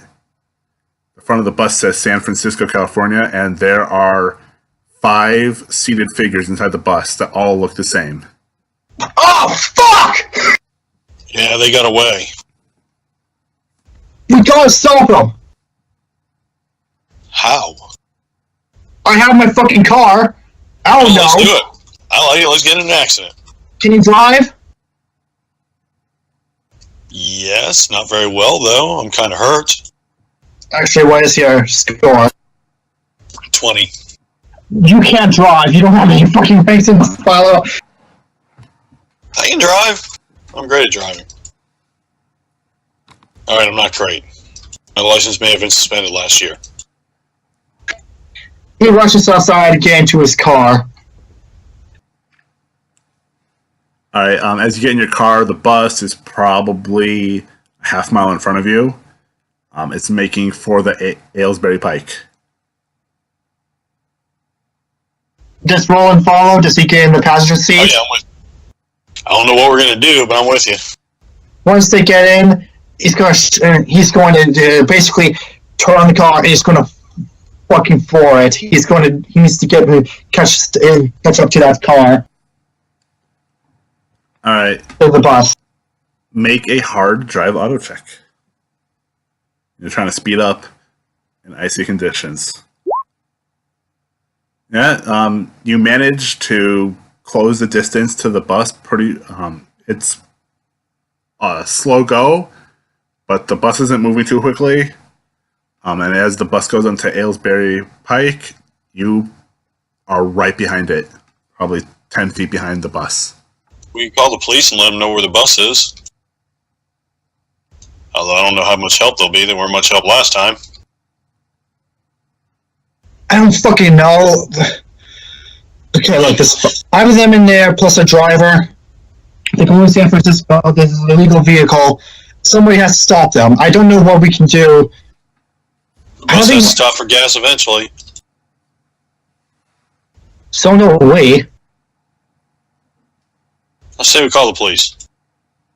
Alright, you get them on the phone. I'm going to focus on driving. This is actually pretty rough conditions. Alright, I'll call them. We'll see what happens. Alright, use the flip phone and start calling 911. It rings for a few seconds. You keep hearing clicking before your call is answered. 911, what's your emergency? Yes, there's a bus on the highway that just was involved in an altercation with police. We're trailing it. Oh, right, okay. I'll give you their exact location. Yeah, it's in Arkham. Yeah, Arkham? Oh. Okay. You're going to want to call the National Guard on this one, I think. Yeah, this is the Ipswich Police Department. Well, if you ask Arkham about it, they'll let you know it's really bad. And I'll tell them where the bus is. And I'll give them the mile marker rat, tell them what direction we're going, stuff like that. Send the stadies, send everybody. If you have a helicopter, you're going to want that. These guys have to be stopped. Tell them they're heading that they seem to be heading to San Francisco. You're going towards San Francisco. Oh. Okay. Seriously, ask Arkham about it. They'll tell you. It was bad news. Like, all kinds of crazy stuff happened there. Well, there's something odd about the Arkham Police Department right now. They're not answering any summons. They took out the whole police department? I really don't know what's going on over there, but Yeah, send everybody. Just Do you have a helicopter? forward a message to San Francisco. Tell them to get ready. Get the military. Get fucking everybody ready for this bus. They took out an entire police department. You definitely want to send everybody. oh, And if you have stop strips, you might want to do that. Okay. Yes. All right, you hang up the ALSP pike. All right. As you would say, I'll call everybody. All right. I give them my number so they can call me back if they need more information. Okay. Wait, don't have them call them back. Keep you on the line so they can track us. I don't know if they could track a cell phone like that in 2001. I thought they could. Can't they? Probably. It's possible. It would have to be federal agents, Oh, so not local police or state police. okay. So keeping staying on the line doesn't really help. We just know that maybe that they're forwarding the message and getting who they need to be. Okay. All right. The bus is going. You're right behind it. I need you to both make spot hidden rolls.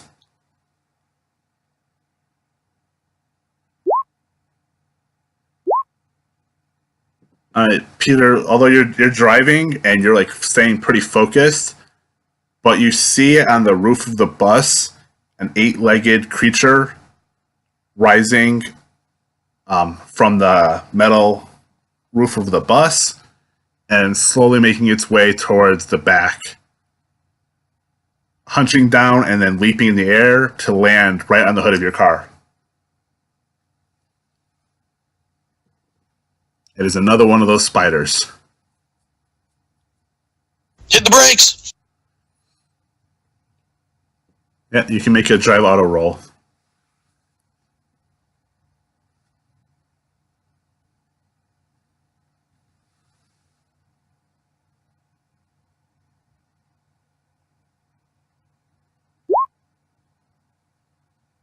All right.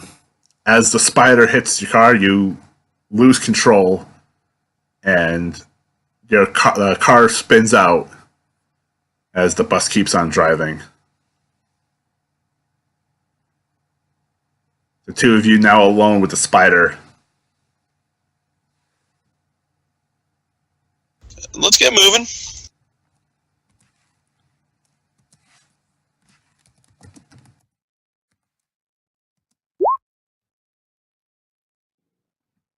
And the spider starts to shift its body and make its way towards the driver's door. And it's going to try to break through the glass of the windshield and attack Peter. Drive, man.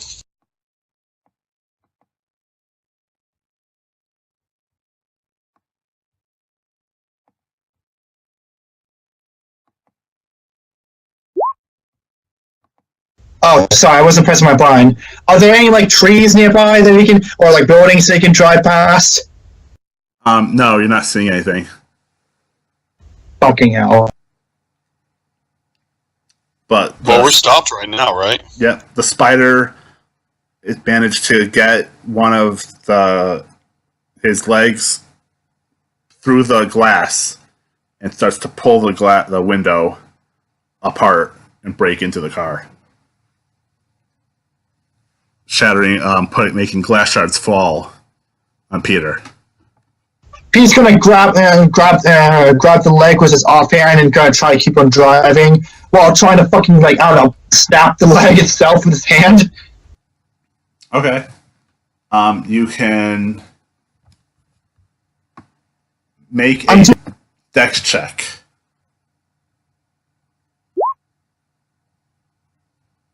You're trying to grab the spider's leg, but you can't. You're like every time your hands close on it, your fingers just slip off.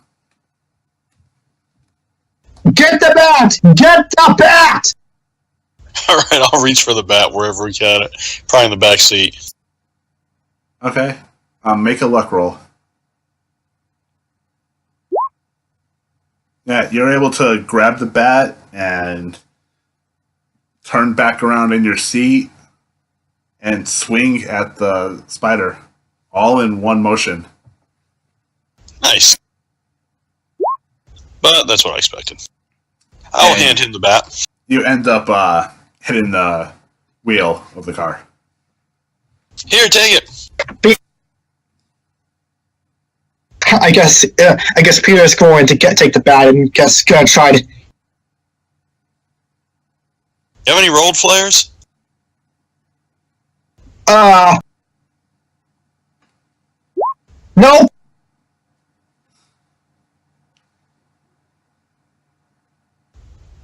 I guess now Peter's gonna try beating it to death with the bat. Okay.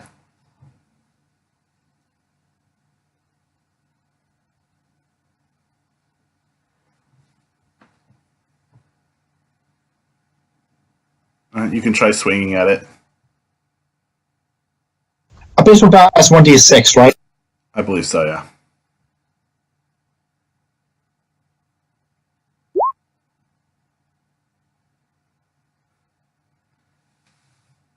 All right, you take a swing. Oops.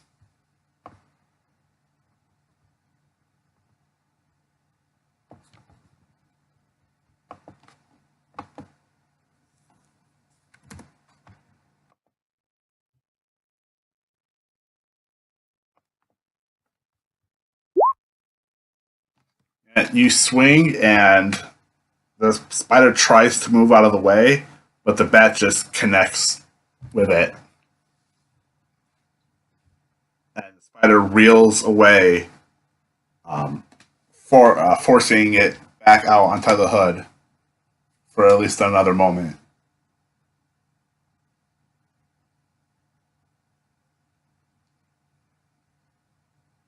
Crap. Drive.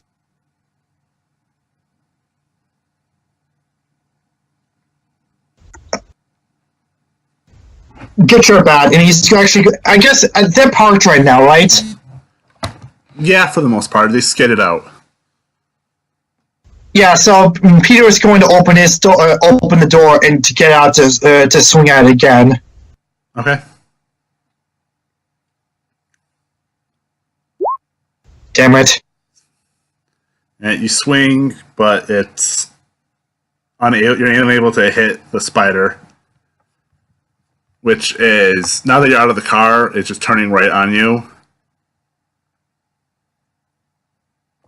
And it's going to lunge at you with its bite. I guess I'm getting my bat and getting out of the car, too. All right, you're able to get your body mostly out of the way.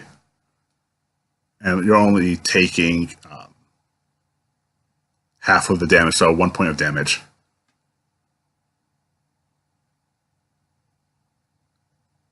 Ah!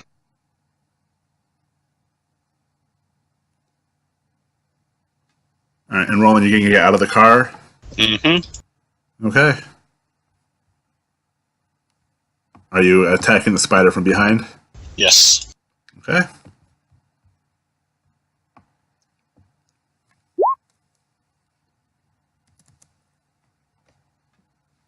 Yeah, you're trying to attack it, and you're unable to. Well, hopefully I get a good swing in this time. Okay. Damn it! It's even worse! Wow. We're going to die.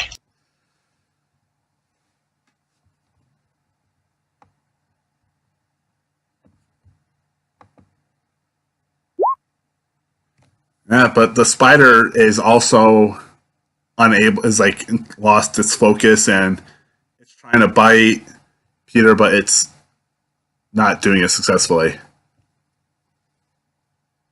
So another round. Yep. All right, yeah, you're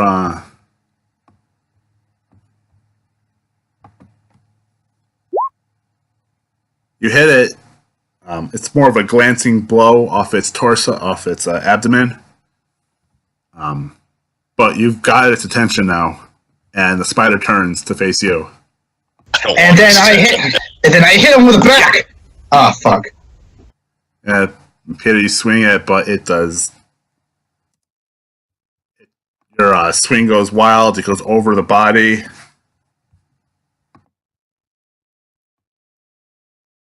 And now it's going. The spider's going to attack Roland.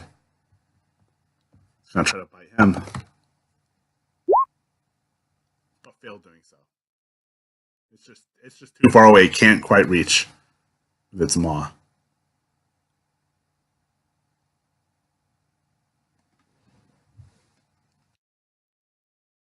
Keep on keeping on, I guess.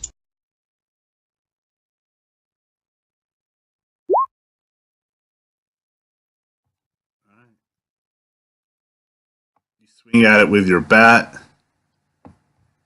and it's going to try to move out of the way. And does. It manages to move so that your blow, which would have killed it, to become more of a glancing blow. Well, what about now?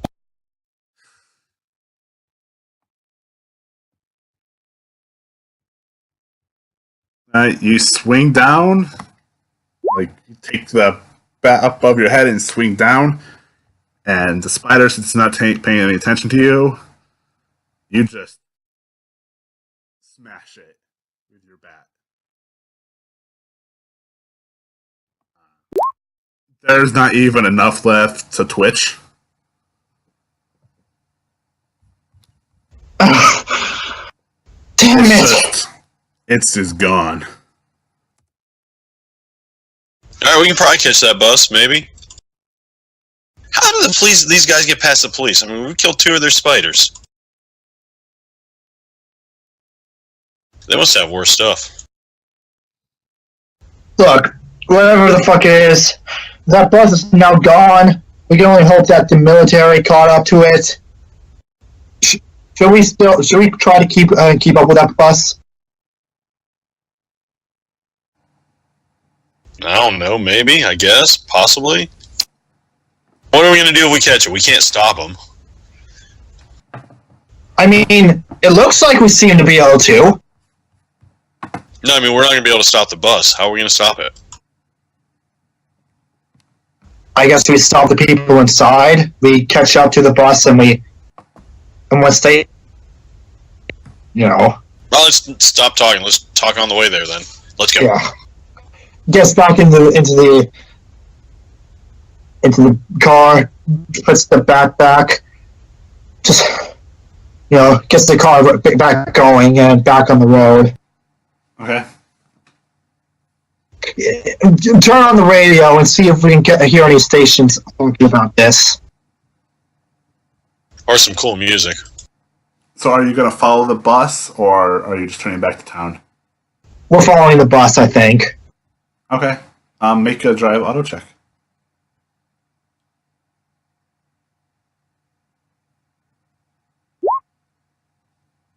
All right. You drive onto Aylesbury Pike. You're going. You can't see the bus. The bus pulled far ahead of you while you were fighting the spider. You don't know when the bus is stopping or where it's stopping. But as the day turns to night and it's day again, you can make another drive auto roll. Wait, now it's the 28th. Yep.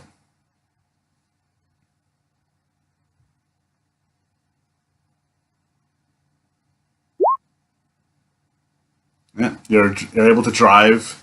You're tired. You're pretty exhausted. But you've gone very close to the middle of the country at this point. Just driving along, you move past the snowstorm that had been battering Arkham. It's still December 28th, but you have no sight of the bus. The land is flattened out, and you're moving closer to San Francisco. Where the fuck even is San Francisco? California, like the middle of it. Yeah. Well, it's a little south. It's more towards the south than the north, but it's not that far south. All right. It becomes night, and then eventually the light comes over the horizon, and you can make a hard drive auto check.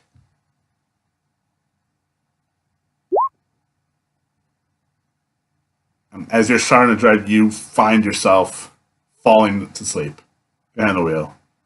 You're unable to keep control of where you're going, and you just pull the car off to the side of the road into some low brush. You don't wreck the car, but... Jesus Christ, dude. I think we've done our best here. Any update on the radio on this? Like, you have heard some talk on the radio about the coming eclipse, and how some religious zealots have claimed that it's going to be the end of the world. And you can make it an occult roll. Both of you can. It's fine. oh shit. Alright, you know that in occult practice, full moons are the best time to summon a creature from another plane of existence. That's why we couldn't let her that we need to stop them, because if they are telling the truth about it being the end of the world, they're going to summon something. And I don't know what, but that's going to destroy everything. On the bright side, so much has been talked about that they are going to have a difficult time even getting to the right place. Hopefully. I hope so. I just can't keep driving, man. I don't know what their fucking plan was. I mean, they got 5 people on there. They can cycle. They probably all know how to drive.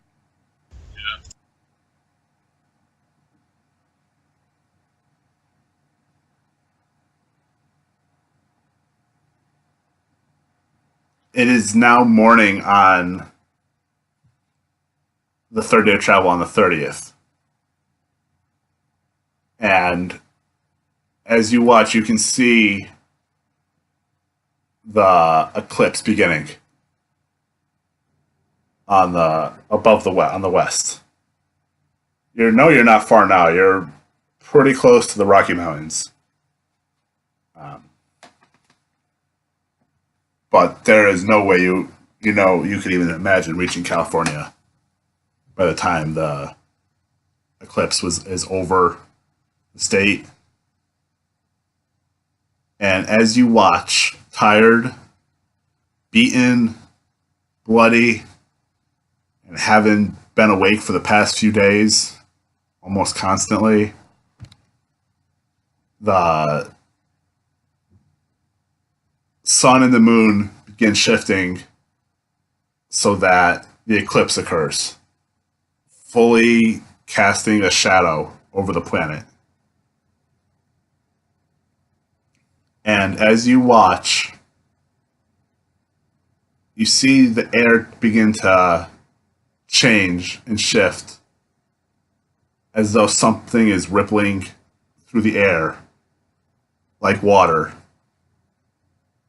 And a rather enormous tentacle starts to appear from the sky, breaking through the atmosphere and touching the planet.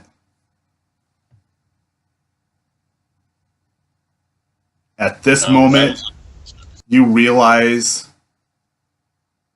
that you failed. And the knife has been used to summon something. So, what now? That world is fucked. I think so. Oh, we tried.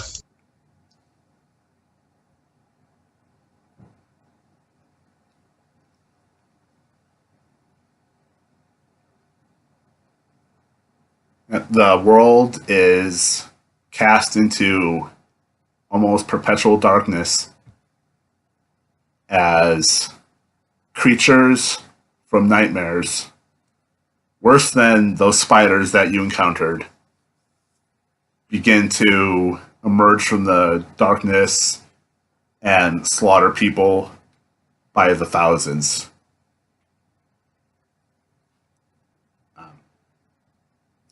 Things that you've only read about in various books on the occult are real. And as your minds break, everything that you have known the past few decades comes to an end. And somewhere in your mind you think that at least Archie didn't have to see this. At least all those police officers in Arkham didn't have to see this. Well, then. And that's where the game ends. Damn. Well, that was fun. Yeah. So I'm thinking like we could have probably stopped this by just destroying the